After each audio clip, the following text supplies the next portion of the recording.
ਸਤਿ ਸ਼੍ਰੀ ਅਕਾਲ। ਤੁਸੀਂ ਜੁੜੇ ਹੋਏ ਹੋ ਪੰਜਾਬੀ ਰੇਡੀਓ USA ਦੇ ਨਾਲ ਤੇ ਮੈਂ ਹਾਂ ਪ੍ਰਵੀਨ ਸ਼ਰਮਾ ਲੈ ਕੇ ਹਾਜ਼ਰ ਹਾਂ ਪ੍ਰੋਗਰਾਮ ਖਬਰ ਤੇ ਨਜ਼ਰ। ਪੰਜਾਬੀ ਰੇਡੀਓ USA ਨੂੰ ਇਸ ਵੇਲੇ ਤੁਸੀਂ AM FM ਸਟੇਸ਼ਨਸ ਦੇ ਨਾਲ ਰੇਡੀਓ ਸੈੱਟ ਤੇ ਨੈੱਟ ਤੇ mobile app social media platforms Facebook YouTube ਤੇ ਸੁਣ ਰਹੇ ਹੋ ਦੇਖ ਰਹੇ ਹੋ। ਸਾਰੇ ਹੀ ਦਰਸ਼ਕਾਂ ਦਾ ਪ੍ਰੋਗਰਾਮ ਖਬਰ ਤੇ ਨਜ਼ਰ ਦੇ ਵਿੱਚ ਸਵਾਗਤ ਹੈ। ਅੱਗੇ ਵਧਣ ਤੋਂ ਪਹਿਲਾਂ ਦੱਸਦੇ ਚੱਲੀਏ ਕਿ ਅੱਜ ਸਾਲ 2023 ਦੀ 17 ਮਾਰਚ ਹੈ ਤੇ ਦਿਨ ਸ਼ੁੱਕਰਵਾਰ ਹੈ। ਅੱਜ ਸ਼ੁੱਕਰਵਾਰ ਹੈ ਤੇ ਇੱਕ ਸ਼ਾਰਟ ਬ੍ਰੇਕ ਦੇ ਲਈ ਜਦੋਂ ਆਪਾਂ ਰੁਕਾਂਗੇ ਪ੍ਰੋਗਰਾਮ ਦੇ ਵਿੱਚ ਤਾਂ ਉਸ ਤੋਂ ਬਾਅਦ ਮਿੰਟੂ ਗੁਰਸਰੀਆ ਜੀ ਨੂੰ ਤੁਸੀਂ ਆਪਣੇ ਸਵਾਲ ਪੁੱਛ ਸਕਦੇ ਹੋ। ਸਵਾਲ ਪੁੱਛਣ ਦੇ ਲਈ ਸਟੂਡੀਓ ਦਾ ਨੰਬਰ ਹੈ 408 272 5200। ਨਾਲ ਜੁੜਦੇ ਹਾਂ ਮਿੰਟੂ ਗੁਰਸਰੀਆ ਜੀ ਨੂੰ ਤੇ ਉਸ ਤੋਂ ਬਾਅਦ ਕਈ ਅਹਿਮ ਤੇ ਕਈ ਖਾਸ ਖਬਰਾਂ ਨੂੰ ਲੈ ਕੇ ਕਰਦੇ ਹਾਂ ਚਰਚਾ। ਮਿੰਟੂ ਜੀ ਸਤਿ ਸ਼੍ਰੀ ਅਕਾਲ ਜੀ, ਸਵਾਗਤ ਹੈ ਜੀ ਪ੍ਰੋਗਰਾਮ ਖਬਰ ਤੇ ਨਜ਼ਰ ਦੇ ਵਿੱਚ। ਜੀ ਸ਼ੁਕਰੀਆ ਸਾਰਿਆਂ ਨੂੰ, ਸਤਿ ਸ੍ਰੀ ਅਕਾਲ ਜੀ। ਜੀ ਪ੍ਰੋਗਰਾਮ ਨੂੰ ਸਪਾਂਸਰ ਕਰਦੇ ਨੇ ਖਾਲਸਾ ਇੰਸ਼ੋਰੈਂਸ ਏਜੰਸੀ ਵਾਲੇ, ਜਿਨ੍ਹਾਂ ਤੁਸੀਂ ਹਰ ਤਰੀਕੇ ਦੀ ਇੰਸ਼ੋਰੈਂਸ ਲੈ ਸਕਦੇ ਹੋ। ਇੰਸ਼ੋਰੈਂਸ ਬਾਰੇ ਪਤਾ ਕਰਨ ਦੇ ਲਈ ਉਹਨਾਂ ਦਾ ਨੰਬਰ ਹੈ 408 272 2500। ਕਵਰ ਕੈਲੀਫੋਰਨੀਆ ਓਬਾਮਾ ਕੇਅਰ ਤੇ ਮੈਡੀਕੇਅਰ ਨੂੰ ਲੈ ਕੇ ਅਮਰੀਕਾ ਭਰ ਦੇ ਸਾਰੇ ਸੂਬਿਆਂ ਦੇ ਵਿੱਚ ਇਹ ਸੇਵਾਵਾਂ ਦਿੰਦੇ ਨੇ। ਇਹਨਾਂ ਸੇਵਾਵਾਂ ਦਾ ਲਾਭ ਉਠਾਉਣ ਦੇ ਲਈ, ਪਾਲਿਸੀ ਦੇ ਵਿੱਚ ਚੇਂਜ ਕਰਵਾਉਣ ਦੇ ਲਈ, ਹੋਰ ਜਾਣਕਾਰੀਆਂ ਦੇ ਲਈ ਅੱਜ ਹੀ ਡਾਇਲ ਕਰੋ 408 272 2500। ਟਰਕੀਅਨ ਇਮੀਗ੍ਰੇਸ਼ਨ ਲਾ ਫਰਮ ਵਾਲੇ ਜੇ ਟਰਕੀਅਨ ਅਟਾਰਨੀ ਟਰਕੀਆਂ ਦੇ ਨਾਲ ਤੁਸੀਂ US ਇਮੀਗ੍ਰੇਸ਼ਨ ਬਾਬਤ ਕੋਈ ਵੀ ਸਲਾਹ ਕਰਨੀ ਹੈ, ਕੋਈ ਸਵਾਲ ਪੁੱਛਣਾ ਹੈ ਤੇ ਉਹਨਾਂ ਦਾ ਨੰਬਰ ਹੈ 415 909 0503। GK Dhanota Yuba City, Baljinder Singh ਨੇ ਜਰਵੁੱਡਲੈਂਡ, ਪਰਮਜੀਤ ਕੌਰ ਅੰਗੀ ਵੈਕਵਿਲ, ਹਰਨੇਕ ਸਿੰਘ ਪਾਵਲਾ ਇੰਡੀਅਨ ਕੰਜ਼ੀਰ ਐਂਟਨ, ਸਰਬਜੀਤ ਸਿੰਘ ਸ਼ੋਕਰ ਟਰਲਕ GL ਲੂਪ ਵਾਲੇ ਟਰੱਕ ਵਾਸ਼ ਕਰਦੇ ਨੇ, ਆਇਲ ਚੇਂਜ ਕਰਦੇ ਨੇ, ਏਅਰ ਬ੍ਰੇਕਾਂ ਦਾ ਕੰਮ ਤਸੱਲੀ ਬਖਸ਼ ਕਰਦੇ ਨੇ, ਨਵੇਂ ਪੁਰਾਣੇ ਟਾਇਰ ਵੀ ਇਹਨਾਂ ਤੋਂ ਮਿਲਦੇ ਨੇ। ਲੋਕੇਸ਼ਨ ਹੈ ਸੈਂਤਾਨੇਲਾ ਦੀ। ਨਿਮਾ ਸਹੂਲਤਾਂ ਦੇ ਨਾਲ ਸੰਪਰਕ ਕੀਤਾ ਜਾ ਸਕਦਾ ਹੈ 209 277 0113 ਤੇ। ਜੱਸੀ ਗਿੱਲ ਬੇਕਰਸਫੀਲਡ ਤੋਂ, ਬੂਟਾ ਸਿੰਘ ਰਾਣੀਪੁਰ ਫਰੈਜ਼ਨੋ ਤੋਂ। ਇਹਨਾਂ ਸਾਰੇ ਹੀ ਸਪਾਂਸਰ ਦਾ ਬਹੁਤ ਬਹੁਤ ਧੰਨਵਾਦ। ਤੇ ਜੇਕਰ ਤੁਸੀਂ ਵੀ ਇਹਨਾਂ ਪ੍ਰੋਗਰਾਮਾਂ ਨੂੰ ਸਪਾਂਸਰ ਕਰਨਾ ਚਾਹੁੰਦੇ ਹੋ ਤਾਂ ਸਟੂਡੀਓ ਦਾ ਨੰਬਰ ਹੈ 408 272 5200। ਮਿੰਟੂ ਜੀ ਖਬਰਾਂ ਦੇ ਵੱਲ ਆਈਏ ਤੇ ਸ਼ੁਰੂਆਤ ਕਰੀਏ SYL ਤੋਂ। SYL ਦੇ ਮਾਮਲੇ ਦੇ ਵਿੱਚ ਕੇਂਦਰ ਸਰਕਾਰ ਨੇ ਸੁਪਰੀਮ ਕੋਰਟ ਦੇ ਵਿੱਚ ਸਟੇਟਸ ਰਿਪੋਰਟ ਜਿਹੜੀ ਆ ਉਹ ਦਾਖਲ ਕੀਤੀ ਹੈ ਜੀ। ਅੱਜ ਦੇਖੋ ਇਹਨਾਂ ਨੂੰ ਕਰਨੀ ਪੈਣੀ ਸੀਗੀ, ਕਿਉਂਕਿ ਇਹਨਾਂ ਨੂੰ ਦਿੱਤੀ ਗਈ ਸੀਗੀ ਜ਼ਿੰਮੇਵਾਰੀ ਕਿ ਤੁਸੀਂ ਦੋਨਾਂ ਸਟੇਟਾਂ ਦੀ ਆਪਸ ਦੇ ਵਿੱਚ ਗੱਲ ਕਰਵਾਓ, ਮੀਟਿੰਗ ਕਰਵਾਓ। ਮੀਟਿੰਗਾਂ ਜਿਸ ਤਰ੍ਹਾਂ ਦੀਆਂ ਹੋਈਆਂ ਆਪਾਂ ਨੂੰ ਸਭਨਾਂ ਨੂੰ ਪਤਾ ਹੈ। ਚੀਫ ਮਿਨਿਸਟਰ ਜੋ ਦੋਨਾਂ ਸਟੇਟਾਂ ਦੇ ਜਦੋਂ ਇਕੱਠੇ ਹੋਏ ਸਨ ਤੇ ਉਸ ਤੋਂ ਬਾਅਦ ਬਾਹਰ ਆ ਕੇ ਸਾਰਾ ਕੁਝ ਆਪਾਂ ਦੇਖਿਆ ਹੀ ਆ। ਫਿਰ ਇੱਕ ਇਹਨਾਂ ਦੇ ਮੰਤਰਾਲੇ ਨੇ ਕਰਵਾਈ ਸੀਗੀ, ਗੱਲਬਾਤ ਬਣੀ ਨਹੀਂ ਆ ਤਾਂ ਹੁਣ ਉਹਨਾਂ ਨੇ ਫਿਰ ਉਹੀ ਕੁਝ ਲਿਖ ਦਿੱਤਾ ਹੋਣਾ। ਜ਼ਾਹਰਾ ਜੀ ਗੱਲ ਹੈ ਨਾ ਕਿ ਵੇਖੋ ਜੀ ਇਹ ਮਾਮਲਾ ਜਿਹੜਾ ਸਾਥੋਂ ਨਹੀਂ ਨਿਬੜਦਾ, ਜਾਂ ਇਹ ਵੀ ਹੋ ਸਕਦਾ ਹੈ ਕਿ ਟਾਈਮ ਲੈ ਲਿਆ ਗਿਆ ਹੋਵੇ ਕਿ ਅਸੀਂ ਕੁਝ ਹੋਰ ਕਰਕੇ ਦੇਖਦੇ ਹਾਂ, ਕਿਉਂਕਿ ਹੁਣ ਸੁਣਵਾਈ ਜਿਹੜੀ ਹੈ ਸ਼ਾਇਦ 4-5 ਦਿਨ ਤੱਕ ਫੇਰ ਹੈ। ਤਾਂ ਉਹਦੇ ਚ ਸਾਫ਼ ਹੋਏਗਾ ਆਪਾਂ ਨੂੰ ਕਿ ਕੀ ਕੋਈ ਆਰਡਰ ਪਾਸ ਹੁੰਦਾ ਹੈ ਜਾਂ ਕੋਈ ਸਮਾਂ ਦਿੱਤਾ ਜਾਂਦਾ ਹੈ। ਪਰ ਇਹ ਤਾਂ ਸਾਫ਼ ਹੈ ਨਾ ਕਿ ਕੇਂਦਰ ਸਰਕਾਰ ਜਿਹੜੀ ਹੈ ਕੋਈ ਬਹੁਤਾ ਰੋਲ ਅਦਾ ਨਹੀਂ ਕਰ ਰਹੀ। ਉਹ ਸਿਰਫ ਤੇ ਸਿਰਫ ਮਤਲਬ ਕਿ ਆਪਣੀ ਸਾਈਡ ਬਚਾ ਕੇ ਚੱਲ ਰਹੀ ਹੈ। ਬਾਕੀ ਸਾਰੀ ਗੱਲ ਜਿਹੜੀ ਹੈ ਦੋਨਾਂ ਸਟੇਟਾਂ ਤੇ ਸੁੱਟ ਰਹੀ ਹੈ। ਦੋਨਾਂ ਸਟੇਟਾਂ ਦੇ ਸਟੈਂਡ ਜਿਹੜੇ ਆ ਸਪਸ਼ਟ ਨੇ। ਤੇ ਪੰਜਾਬ ਦਾ ਤਾਂ ਤੁਹਾਨੂੰ ਪਤਾ ਹੀ ਹੈ ਕਿ ਹੁਣ ਕਾਹਦਾ ਇੱਥੇ ਰੋਣਾ, ਕਾਹਦਾ ਧੋਣਾ ਹੈ। ਮਸਲਾ ਤੇ ਇਹ ਹੈ ਨਾ ਕਿ ਹੁਣ ਦੇਖੋ SYL ਇਹ ਮੰਗੀ ਜਾਂਦੇ ਆ, ਰਾਜਸਥਾਨ ਵਾਲੇ ਉਹ ਕੰਕਰੀਟ ਪਾ ਕੇ ਕਹਿੰਦੇ ਕਿ ਪਾਣੀ ਅਸੀਂ ਤੁਹਾਡੀ ਧਰਤੀ ਨੂੰ ਰਿਸਣ ਵੀ ਨਹੀਂ ਦੇਣਾ, ਉਹਦੇ ਚ ਰਚਨ ਵੀ ਨਹੀਂ ਦੇਣਾ ਜੀ ਜੀ। ਤੇ ਪਿੱਛੋਂ ਪਾਣੀ ਘਟਦਾ ਪਿਆ। ਮਤਲਬ ਕਿ ਪੰਜਾਬ ਨੂੰ ਕਿਉਂ ਅੱਛਾ ਹਿਮਾਚਲ ਫੈਸਲਾ ਕੇ ਬੈਠ ਗਿਆ। ਦੇਖੋ ਕਮਾਲ ਦੀ ਗੱਲ ਹੈ, ਤਾਂ ਸਾਰਾ ਕੁਝ ਇੱਕ ਸਟੇਟ ਤੇ ਹੀ ਪਾਇਆ ਜਾ ਰਿਹਾ ਹੈ ਤੇ ਪਰੰਤੂ ਉਹਦੀ ਕੋਈ ਸੁਣਵਾਈ ਨਹੀਂ ਹੈ ਕਿ ਇਹ ਵੀ ਤਾਂ ਵੇਖਣ ਵਾਲੀ ਗੱਲ ਹੈ ਨਾ। ਕੋਈ ਸੁਣਨ ਵਾਲਾ ਨਹੀਂ ਹੈ, ਕੋਈ ਗੱਲ ਕਰਨ ਵਾਲਾ ਨਹੀਂ ਹੈਗਾ। ਤਾਂ ਹੁਣ ਇਹਦੇ ਤੇ ਮੁੱਦਾ ਅਟਕਿਆ ਹੋਇਆ ਕਿ SYL ਦੇ ਵਿੱਚ ਹੁਣ ਜਦੋਂ ਦੁਬਾਰਾ ਸੁਣਵਾਈ ਹੋਏਗੀ ਇਸ ਮੁੱਦੇ ਤੇ ਕਿ ਕੋਈ ਆਰਡਰ ਪਾਸ ਹੁੰਦਾ ਹੈ ਜਾਂ ਕੇਂਦਰ ਸਰਕਾਰ ਕੋਈ ਵਕਤ ਲੈ ਲੈਂਦੀ ਹੈ। ਪਰ ਉਹ ਵਕਤ ਕਿੰਨਾ ਕੁ ਚਿਰ ਲਿਆ ਜਾਏਗਾ ਪ੍ਰਵੀਨ ਜੀ, ਗਾਂ ਕਿੰਨਾ ਕੁ ਚਿਰ ਵਧਿਆ ਜਾਏਗਾ। ਅਖੀਰ ਤੇ ਫਿਰ ਤੁਹਾਨੂੰ ਪਤਾ ਹੀ ਹੈ ਨਾ ਜੀ ਕਿ ਬਈ ਫੈਸਲਾ ਕੋਈ ਨਾ ਕੋਈ ਤਾਂ ਸੁਪਰੀਮ ਕੋਰਟ ਨੇ ਦੇਣਾ, ਕਿਉਂਕਿ ਸੁਪਰੀਮ ਕੋਰਟ ਪਹਿਲਾਂ ਹੀ ਆਰਡਰ ਪਾਸ ਕਰ ਚੁੱਕੀ ਹੈ ਇਸ ਮੁੱਦੇ ਤੇ। ਪਰ ਉਹ ਜੋ ਸਾਡੇ ਪੰਜਾਬ ਦੇ ਕੰਸਰਨ ਨੇ, ਮੁੱਦੇ ਨੇ, ਜੋ ਮੌਜੂਦਾ ਹਾਲਾਤ ਨੇ, ਜੋ ਇਸ ਮਾਮਲੇ ਦੇ ਵਿੱਚ ਇੱਕ ਤਰ੍ਹਾਂ ਨਾਲ ਕਹਿ ਲਓ ਕਿ ਸੰਵੇਦਨਸ਼ੀਲਤਾ ਹੈ, ਹਾਂਜੀ, ਸੰਭਾਵੀ ਖਤਰਾ ਹੈ, ਉਹ ਸਾਰੀਆਂ ਚੀਜ਼ਾਂ ਇਗਨੋਰ ਕੀਤੀਆਂ ਜਾ ਰਹੀਆਂ। ਤਾਂ ਇਗਨੋਰੈਂਸ ਕਈ ਵਾਰ ਬਹੁਤ ਖਤਰਨਾਕ ਹੁੰਦੀ ਹੈ। ਇਹੋ ਜਿਹੇ ਮਾਹੌਲ 'ਚ ਤਾਂ ਹੋਰ ਵੀ ਖਤਰਨਾਕ ਹੋ ਜਾਏਗੀ। ਤਾਂ ਖੈਰ ਦੇਖੋ ਅੱਗੇ ਕੀ ਹੁੰਦਾ। ਪਰ ਗੱਲ ਇਹ ਆ ਕਿ ਇਹਦੇ ਵਿੱਚ ਹੁਣ ਪ੍ਰਵੀਨ ਜੀ ਕੀ ਕਰੀਏ, ਸਾਡਾ ਉਲਝਾ ਜਿਹੜਾ ਬੜਾ ਕਸੂਤਾ ਪੈ ਜਾਂਦਾ। ਹੁਣ ਉਹ ਇੰਟਰਵਿਊ ਵਾਲਾ ਮਸਲਾ, ਉਹਦੇ ਵਿੱਚ ਹੀ ਅੱਜ ਫੇਰ ਇੱਕ ਇੰਟਰਵਿਊ ਆ ਗਈ ਆ। ਮਸਲੇ ਜਿਹੜੇ ਜਿੱਥੇ ਇੱਕ ਭਰਵੀਂ ਪਹਿਲਾਂ ਸਾਡੀ ਬਹਿਸ ਹੋ ਜਾਣੀ ਚਾਹੀਦੀ ਆ, ਸਾਡੀ ਲੋਕ ਰਾਏ ਜਿਹੜੀ ਆ ਜਿੱਦਾਂ ਕਹਿ ਲਓ ਕਿ ਕਲੈਕਟਿਵ ਚੇਤਨਾ ਜਿਹੜੀ ਹੈ ਸਾਡੀ ਉਹ ਕਿਸੇ ਮੁੱਦੇ ਨਾਲ ਜੁੜਨੀ ਚਾਹੀਦੀ, ਪਰ ਉਹ ਜੁੜ ਹੀ ਨਹੀਂ ਪਾ ਰਹੀ। ਇਹ ਵੀ ਇੱਕ ਸਮੱਸਿਆ ਹੈ। ਮੀਡੀਆ ਦੀ ਆਪਣੀ ਤੁਹਾਨੂੰ ਪਤਾ ਮਜਬੂਰੀ ਹੈ ਜੀ ਕਿਉਂਕਿ ਡਿਮਾਂਡ ਉਹੋ ਜਿਹੀ ਹੈ, ਸਪਲਾਈ ਉਹੋ ਜਿਹੀ ਹੈ। ਪਰ ਗੱਲ ਇਹ ਹੈ ਕਿ ਜਿੰਨਾ ਚਿਰ ਇਹ ਚੇਤਨਤਾ ਜਿਹੜੀ ਹੈ ਉਹ ਨਹੀਂ ਪਸਰਦੀ, ਉਨਾ ਚਿਰ ਇਹ ਹੱਲ ਨਹੀਂ ਹੋਣ ਵਾਲਾ ਮਸਲਾ। ਸੋ ਬਹੁਤ ਇੱਕ ਨਾਜ਼ੁਕ ਦੌਰ 'ਚ, ਨਾਜ਼ੁਕ ਮੋੜ ਤੇ ਇਹ ਕੇਸ ਆ ਜੀ। ਅਗਲੀ ਖਬਰ ਦੇ ਵੱਲ ਵਧੀਏ ਮਿੰਟੂ ਜੀ, ਤੇ ਗੱਲ ਕਰੀਏ ਜਲੰਧਰ ਜ਼ਿਮਨੀ ਚੋਣ ਦੀ। ਇਹਨੂੰ ਲੈ ਕੇ ਹੁਣ ਤਿਆਰੀਆਂ ਹੋਣ ਲੱਗੀਆਂ ਨੇ ਜੀ। ਹਾਂਜੀ, ਦੇਖੋ ਜਲੰਧਰ ਜ਼ਿਮਨੀ ਚੋਣ ਜਿਹੜੀ ਆ ਉਹ ਬਿਲਕੁਲ ਹੁਣ ਨੇੜੇ ਤੁਰੀ ਆਉਂਦੀ ਆ, ਤੇ ਇਹਦੇ ਵਿੱਚ ਸਾਰੇ ਹੀ ਡੰਡ ਬੈਠਕਾਂ ਮਾਰ ਰਹੇ ਨੇ ਜੀ ਤਾਂ ਬੀਤੇ ਦਿਨੀ ਆਪਾਂ ਦੇਖਿਆ ਸੀਗਾ ਕਿ ਰਾਣਾ ਗੁਰਜੀਤ ਸਿੰਘ ਨੂੰ ਤਕਰੀਬਨ ਇਹਨਾਂ ਨੇ ਕਮਾਨ ਸੰਭਾਲ ਦਿੱਤੀ ਆ ਕਿ ਬਈ ਹੁਣ ਤੁਸੀਂ ਇੱਥੋਂ ਬੇੜਾ ਪਾਰ ਲਾਓਗੇ। ਤੇ ਦੂਜੇ ਪਾਸੇ ਕਾਂਗਰਸ ਨੇ ਆਪਣਾ ਉਮੀਦਵਾਰ ਵੀ ਐਲਾਨ ਦਿੱਤਾ। ਹਾਲਾਂਕਿ ਕਾਂਗਰਸ ਵਾਸਤੇ ਵੀ ਇੱਕ ਸਮੱਸਿਆ ਖੜੀ ਹੋ ਗਈ ਕਿ ਕੇਪੀ ਸਾਹਿਬ ਦਿੱਲੀ ਚਲੇ ਗਏ ਇਹਨਾਂ ਨਾਲੋਂ ਰੁੱਸ ਕੇ, ਤੇ ਕਹਿੰਦੇ ਆ ਕਿ ਵੀ ਸ਼ਾਇਦ ਹੋ ਸਕਦਾ ਹੈ ਕਿ ਉਹ ਫੁੱਲਾਂ ਵਾਲਿਆਂ ਵੱਲੋਂ ਆ ਜਾਣ, ਅੱਛਾ ਤਾਂ ਵੀ ਕਸੂਤਾ ਕੰਮ ਹੋ ਜਾਏਗਾ ਨਾ। ਕੇਪੀ ਸਾਹਿਬ ਵੀ ਇੱਕ ਵਾਰੀ ਦੇ ਮੈਂਬਰ ਪਾਰਲੀਮੈਂਟ ਰਹਿ ਚੁੱਕੇ ਆ, ਤੇ ਐਤਕੀ ਤਾਂ ਤੁਹਾਨੂੰ ਪਤਾ ਹੀ ਆ ਨਾ ਕਿ ਚੋਣਾਂ ਦੇ ਦੌਰਾਨ ਨਾਮਜ਼ਦਗੀਆਂ ਦਾਖਲ ਕਰਨ ਵੇਲੇ ਹੀ ਰੌਲਾ ਪੈ ਗਿਆ ਸੀਗਾ ਇਹਨਾਂ ਦਾ ਬਹੁਤ ਜ਼ਿਆਦਾ। ਸੋ ਇਸ ਕਰਕੇ ਕਾਂਗਰਸ ਵਾਸਤੇ ਨਾਲ ਚੁਣੌਤੀ ਵੀ ਹੈ। ਦੂਜੇ ਪਾਸੇ ਜੇ ਤੁਸੀਂ ਆਮ ਆਦਮੀ ਪਾਰਟੀ ਨੂੰ ਦੇਖੋਗੇ ਤਾਂ ਆਮ ਆਦਮੀ ਪਾਰਟੀ ਵਾਸਤੇ ਵੀ ਚੁਣੌਤੀਆਂ ਹੀ ਚੁਣੌਤੀਆਂ ਨੇ ਨਾ। ਜੀ ਜੀ ਹੁਣ ਜਿਸ ਤਰ੍ਹਾਂ ਦਾ ਮਾਮਲਾ ਇੰਟਰਵਿਊ ਆ ਰਹੀਆਂ ਨੇ ਜਾਂ ਹੋਰ ਪ੍ਰਸ਼ਾਸਕੀ ਤੌਰ ਤੇ ਜਿਹੜੀਆਂ ਇਹਨਾਂ ਦੇ ਵਿਰੁੱਧ ਜਾਂਦੀਆਂ ਗੱਲਾਂ, ਉਹ ਸਾਰੀਆਂ ਲਤੀਫਪੁਰਾ ਮੁੱਦਾ, ਉਹਦੇ ਤੋਂ ਲੈ ਕੇ ਬਹੁਤ ਮੁੱਦੇ ਨੇ ਜਿਹਦੇ ਤੇ ਇਹਨਾਂ ਦਾ ਵੀ ਕੰਮ ਕਸੂਤਾ ਹੋਇਆ ਪਿਆ।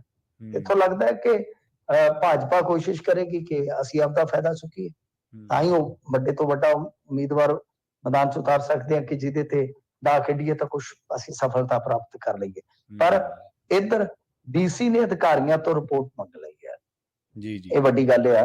ਡੀਸੀ ਜਸਪ੍ਰੀਤ ਸਿੰਘ ਹੋਰਾਂ ਨੇ ਸਿਵਲ ਅਤੇ ਪੁਲਿਸ ਮਹਿਕਮੇ ਦੇ ਸੀਨੀਅਰ ਅਧਿਕਾਰੀਆਂ ਨਾਲ ਮੀਟਿੰਗ ਕਰਕੇ ਜਲੰਧਰ ਲੋਕ ਸਭਾ ਦੀ ਜ਼ਿਮਨੀ ਚੋਣ ਨੂੰ ਲੈ ਕੇ ਪ੍ਰਬੰਧਾਂ ਤੇ ਜ਼ਰੂਰੀ ਪ੍ਰਕਿਰਿਆਵਾਂ ਦੀ ਸਮੀਖਿਆ ਨੂੰ ਲੈ ਕੇ ਉਹਨਾਂ ਤੋਂ ਜ਼ਿਲ੍ਹੇ ਦੇ ਸੰਵੇਦਨਸ਼ੀਲ ਅਤੇ ਅਤੀਤ ਸੰਵੇਦਨਸ਼ੀਲ ਬੂਥਾਂ ਬਾਰੇ ਜਾਣਕਾਰੀ ਪ੍ਰਾਪਤ ਕੀਤੀ ਹੈ। ਇਸ ਦੌਰਾਨ ਉਹਨਾਂ ਨਾਲ ਜਿਹੜੇ ਹੋਰ ਵੀ ਅਫਸਰ ਸੀਗੇ, ਏਸੀਏ ਉਹਦਾ Jasvir Singh additional deputy commissioner development Varinderpal Singh Bajwa ਤੱਕ, ਤਾਂ ਇਹ ਮੀਟਿੰਗਾਂ ਜਿਹੜੀਆਂ ਉਹ ਸਪਸ਼ਟ ਕਰਦੀਆਂ ਕਿ ਆਉਣ ਵਾਲੇ ਸਮੇਂ ਦੇ ਵਿੱਚ ਇੱਥੇ ਜ਼ਿਮਨੀ ਚੋਣ ਦਾ ਅਖਾੜਾ ਜਿਹੜਾ ਉਹ ਜਲਦੀ ਭਖ ਜਾਏਗਾ।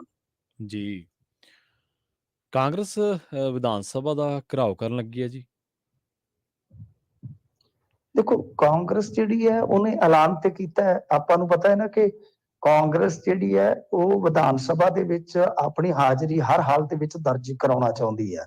ਜੀ ਤੇ ਦੂਜੀ ਗੱਲ ਹੈ ਕਿ ਇਸ ਦਰਮਿਆਨ ਜਦੋਂ ਬ੍ਰੇਕ ਹੋਈ ਹੈ ਤਾਂ ਫਿਰ ਤੁਸੀਂ ਦੇਖੋ ਕਿ ਇੱਕ ਦੋ ਚੀਜ਼ਾਂ ਜਿਹੜੀਆਂ ਖਾਸ ਤੌਰ ਤੇ ਇੰਟਰਵਿਊ ਵਾਲੀ ਲੈ ਲਓ, ਤੇ ਇਹ ਤਾਂ ਬਹੁਤ ਵੱਡੀ ਇੱਕ ਤਰ੍ਹਾਂ ਨਾਲ ਕਹਾਣੀ ਬਣ ਗਈ ਹੈ ਰਾਜਨੀਤੀ ਦੇ ਪੱਖ ਦੇ ਨਾਲ ਦੇਖੀ ਆਪਾਂ। ਜੀ ਕਿਉਂਕਿ ਸਿੱਧੂ ਮੂਸੇਵਾਲਾ, ਅਮਰਿੰਦਰ ਸਿੰਘ ਰਾਜਾ ਵੜਿੰਗ ਦਾ ਨਜ਼ਦੀਕੀ ਕਾਂਗਰਸ ਪ੍ਰਧਾਨ ਦਾ ਇਹਨਾਂ ਦਾ ਕੈਂਡੀਡੇਟ ਰਿਹਾ ਹੈ, ਫੈਮਿਲੀ ਵੀ ਕਾਂਗਰਸੀ।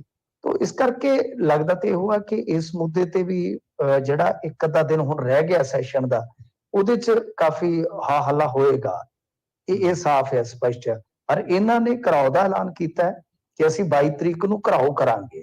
ਹਾਲਾਂਕਿ ਏਜੰਡਾ ਸਪਸ਼ਟ ਨਹੀਂ ਹੈ ਕਿ ਕਿਹੜੇ ਕਿਹੜੇ ਮੁੱਦੇ ਇਹਨਾਂ ਦੇ ਇਸ ਪ੍ਰੋਗਰਾਮ ਦੇ ਵਿੱਚ ਜੋ ਉਲੇਖਿਆ ਇਹਨਾਂ ਨੇ ਉਹਦੇ ਚ ਸ਼ਾਮਲ ਕੀਤੇ ਆ।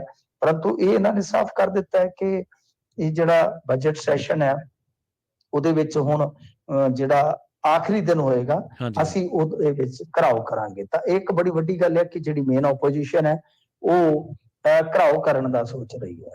ਤਾਂ ਇਹਦੇ ਵਿੱਚ ਇਹਨਾਂ ਨੇ ਕੁਝ ਕੁ ਮੁੱਦੇ ਸਪਸ਼ਟ ਕੀਤੇ ਆ, ਤਕਰੀਬਨ ਲਾ ਲਓ ਕਿ ਇੱਕ ਦੋ ਮੰਗਾਂ ਜਿਹੜੀਆਂ ਖਾਸ ਤੌਰ ਤੇ ਉਹ ਕੀਤੀਆਂ ਜਾ ਰਹੀਆਂ ਜੇ ਇਹਨਾਂ ਨੇ ਵਾਅਦੇ ਕੀਤੇ ਸਨ, ਵਾਅਦਿਆਂ ਨੂੰ ਲੈ ਕੇ। ਪਰ ਮੈਂ ਜਿਵੇਂ ਤੁਹਾਨੂੰ ਕਿਹਾ ਕਿ ਇਹ ਗੱਲਾਂ ਜਿਹੜੀਆਂ ਇਸ ਦੌਰਾਨ ਵੱਡੀਆਂ ਬਣ ਰਹੀਆਂ ਨੇ, ਇਹ ਗੱਲਾਂ ਵੀ ਕਿਤੇ ਨਾ ਕਿਤੇ ਉੱਥੇ ਜ਼ਰੂਰ ਉੱਠਣਗੀਆਂ। ਸੋ ਇਹਨਾਂ ਨੇ ਘਰਾਓ ਦਾ ਐਲਾਨ ਕਰ ਦਿੱਤਾ। ਅੱਗੇ ਭਾਜਪਾ ਵਾਲਿਆਂ ਨੇ ਵੀ ਕੀਤਾ ਸੀਗਾ, ਭਾਜਪਾ ਵਾਲਿਆਂ ਦਾ ਤਾਂ ਇੰਨਾ ਸਫਲ ਨਹੀਂ ਸੀ ਹੋ ਸਕਿਆ। ਹੁਣ ਇਹ ਦੇਖਦੇ ਆ ਕਿ ਜਿਹੜੀ ਮੇਨ ਆਪੋਜੀਸ਼ਨ ਹੈ ਉਹ ਜਦੋਂ ਘਰਾਓ ਦਾ ਐਲਾਨ ਕਰਦੀ ਹੈ ਤਾਂ ਤੁਸੀਂ ਸਮਝ ਸਕਦੇ ਹੋ ਕਿ ਰਾਜਨੀਤੀ ਦਾ ਪਾਰਾ ਕਿੰਨਾ ਗਰਮ ਹੈਗਾ ਜੀ। ਅਗਲੀ ਖਬਰ ਵੱਲ ਵਧੀਏ ਮਿੰਟੂ ਜੀ, ਤੇ ਗੱਲ ਕਰੀਏ ਬ੍ਰਹਮ ਮਹਿੰਦਰਾ ਜੀ ਦੀ, ਸਾਬਕਾ ਮੰਤਰੀ। ਇਹਨਾਂ ਤੋਂ ਵੀ ਪੁੱਛਗਿੱਛ ਹੋਈ ਹੈ ਜੀ, ਕਿਹੜੇ ਮਾਮਲੇ 'ਚ ਹੋਈ ਹੈ? ਹਾਂਜੀ ਦੇਖੋ ਪ੍ਰਵੀਨ ਜੀ, ਇਹੀ ਹੈ ਕਿ ਆਮਦਨ ਤੋਂ ਵੱਧ ਜਾਇਦਾਦ। ਜਾਇਦਾਦ ਵਾਲਾ ਉਹੀ ਮਾਮਲਾ ਹੁੰਦਾ ਇਹਨਾਂ ਦਾ ਸ਼ੁਰੂਆਤ ਦੇ ਦੌਰ ਦੇ ਵਿੱਚ। ਬ੍ਰਹਮਿੰਦਰਾ ਦੇ ਮੁੰਡੇ ਬਾਰੇ ਵੀ ਖਬਰ ਸੀ, ਮੋਹਿਤ ਬਾਰੇ, ਜੀ ਕਿ ਉਹਨਾਂ ਨੂੰ ਵੀ ਬੁਲਾਇਆ ਗਿਆ, ਹਾਲਾਂਕਿ ਉਹਨਾਂ ਦੀ ਪੇਸ਼ੀ ਤਾਂ ਹੁਣ ਤੱਕ ਨਹੀਂ ਹੋਈ। ਤਾਂ ਇਹ ਆਪਾਂ ਦੇਖ ਹੀ ਰਹੇ ਹਾਂ, ਜਿਵੇਂ ਕੱਲ ਦਲਵੀਰ ਗੋਲਡੀ ਨੂੰ ਵੀ ਬੁਲਾਇਆ ਗਿਆ ਸੀਗਾ, ਹਾਂਜੀ ਤਾਂ ਉਹ ਵੀ ਸ਼ਾਮਲ ਹੋਇਆ ਸੀਗਾ ਪੁੱਛਗਿੱਛ 'ਚ, ਪਰ ਡੀਐਸਪੀ ਨਹੀਂ ਹੈਗਾ ਸੀਗਾ। ਮਤਲਬ ਕਿ ਤੁਸੀਂ ਦੂਜੇ ਨੂੰ ਬੁਲਾ ਰਹੇ ਹੋ, ਆਪ ਨਹੀਂ ਆ ਰਹੇ। ਤਾਂ ਇਹ ਆਪਣੇ ਆਪ ਦੇ ਵਿੱਚ ਕਾਫੀ ਕਹਿ ਲਓ ਕਿ ਇੱਕ ਮਹੱਤਵਪੂਰਨ ਮੁੱਦਾ ਬਣ ਜਾਂਦਾ ਹੈ। ਕਈ ਵਾਰ ਖੱਜਲ ਕਰਨ ਦੀ ਵੀ ਤੁਹਾਨੂੰ ਪਤਾ ਵਿਧੀ ਹੁੰਦੀ ਹੈ ਨਾ, ਕਿ ਬੰਦੇ ਨੂੰ 2-4 ਵਾਰੀ ਸੱਦੋ, 2-4 ਵਾਰੀ ਬਿਠਾਓ, ਫਿਰ ਦੇਖੋ ਕੀ ਬਣਦਾ ਬਣਾਉਂਦਾ ਹੈ। ਤਾਂ ਖੈਰ ਬ੍ਰਹਮਿੰਦਰਾ ਤੇ ਆਮਦਨ ਤੋਂ ਵੱਧ ਪ੍ਰਾਪਰਟੀ ਬਣਾਉਣ ਦਾ ਹੀ ਮਾਮਲਾ ਹੈ, ਜਿਹਦੇ 'ਚ ਇਹਨਾਂ ਤੋਂ ਪੁੱਛਗਿੱਛ ਜਿਹੜੀ ਹੈ ਹੋ ਰਹੀ ਹੈ। ਇਹਨਾਂ ਨੂੰ 3 ਵਾਰੀ ਨੋਟਿਸ ਭੇਜੇ ਗਏ ਸਨ, ਹਾਲਾਂਕਿ ਪਹਿਲਾਂ ਇਹਨਾਂ ਨੇ ਆਪਣਾ ਸਿਹਤ ਦਾ ਹਵਾਲਾ ਦੇ ਕੇ ਕਿਹਾ ਸੀਗਾ ਕਿ ਮੈਂ ਪੇਸ਼ ਨਹੀਂ ਹੋ ਸਕਾਂਗਾ, ਤਾਂ ਹੁਣ ਇਹ ਪੇਸ਼ ਹੋਏ ਨੇ।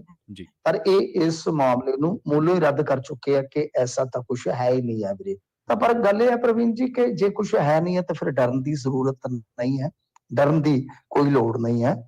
ਤੇ ਗੱਲ ਇਹ ਆ ਕਿ ਬਈ ਜਦੋਂ ਤੁਸੀਂ ਜਨਤਕ ਤੌਰ ਤੇ ਵਿਚਰਦੇ ਹੋ, ਖਾਸ ਤੌਰ ਤੇ ਤੁਸੀਂ ਨੁਮਾਇੰਦਗੀ ਕਰਦੇ ਹੋ ਜਨਤਾ ਦੀ, ਤਾਂ 5 ਸਾਲ ਬਾਅਦ ਜੇ ਸਾਰਿਆਂ ਦਾ ਹੀ ਲੇਖਾ ਜੋਖਾ ਹੋ ਜਾਵੇ ਤੇ ਮੈਨੂੰ ਲੱਗਦਾ ਦਿੱਕਤ ਨਹੀਂ। ਹਾਲਾਂਕਿ ਪੋਲੀਟੀਕਲ ਵੈਂਡੇਟਾ ਨਾ ਹੋਵੇ ਕਿਸੇ ਨਾਲ, ਚਾਹੇ ਸਰਕਾਰ ਕਿਸੇ ਦੀ ਵੀ ਆਵੇ। ਜਾਂ ਤੁਸੀਂ 5 ਸਾਲ ਰਾਜ ਕੀਤਾ ਹੈ, ਮੰਤਰੀ ਪੁਣਾ ਭੋਗਿਆ ਹੈ, ਤੁਸੀਂ ਭੱਤਿਆਂ ਤੇ ਨਜ਼ਾਰੇ ਲਏ ਨੇ, ਆਪਣੀ ਜ਼ਿੰਦਗੀ ਦਾ ਇੱਕ ਬਹੁਤ ਵੱਡਾ ਹਿੱਸਾ ਕੱਟ ਲਿਆ 5 ਸਾਲ, ਜਾਨੀ ਲਗਜ਼ਰੀ ਲਾਈਫ ਜਿਹੜੀ ਕਹਿ ਸਕਦੇ ਆਪਾਂ।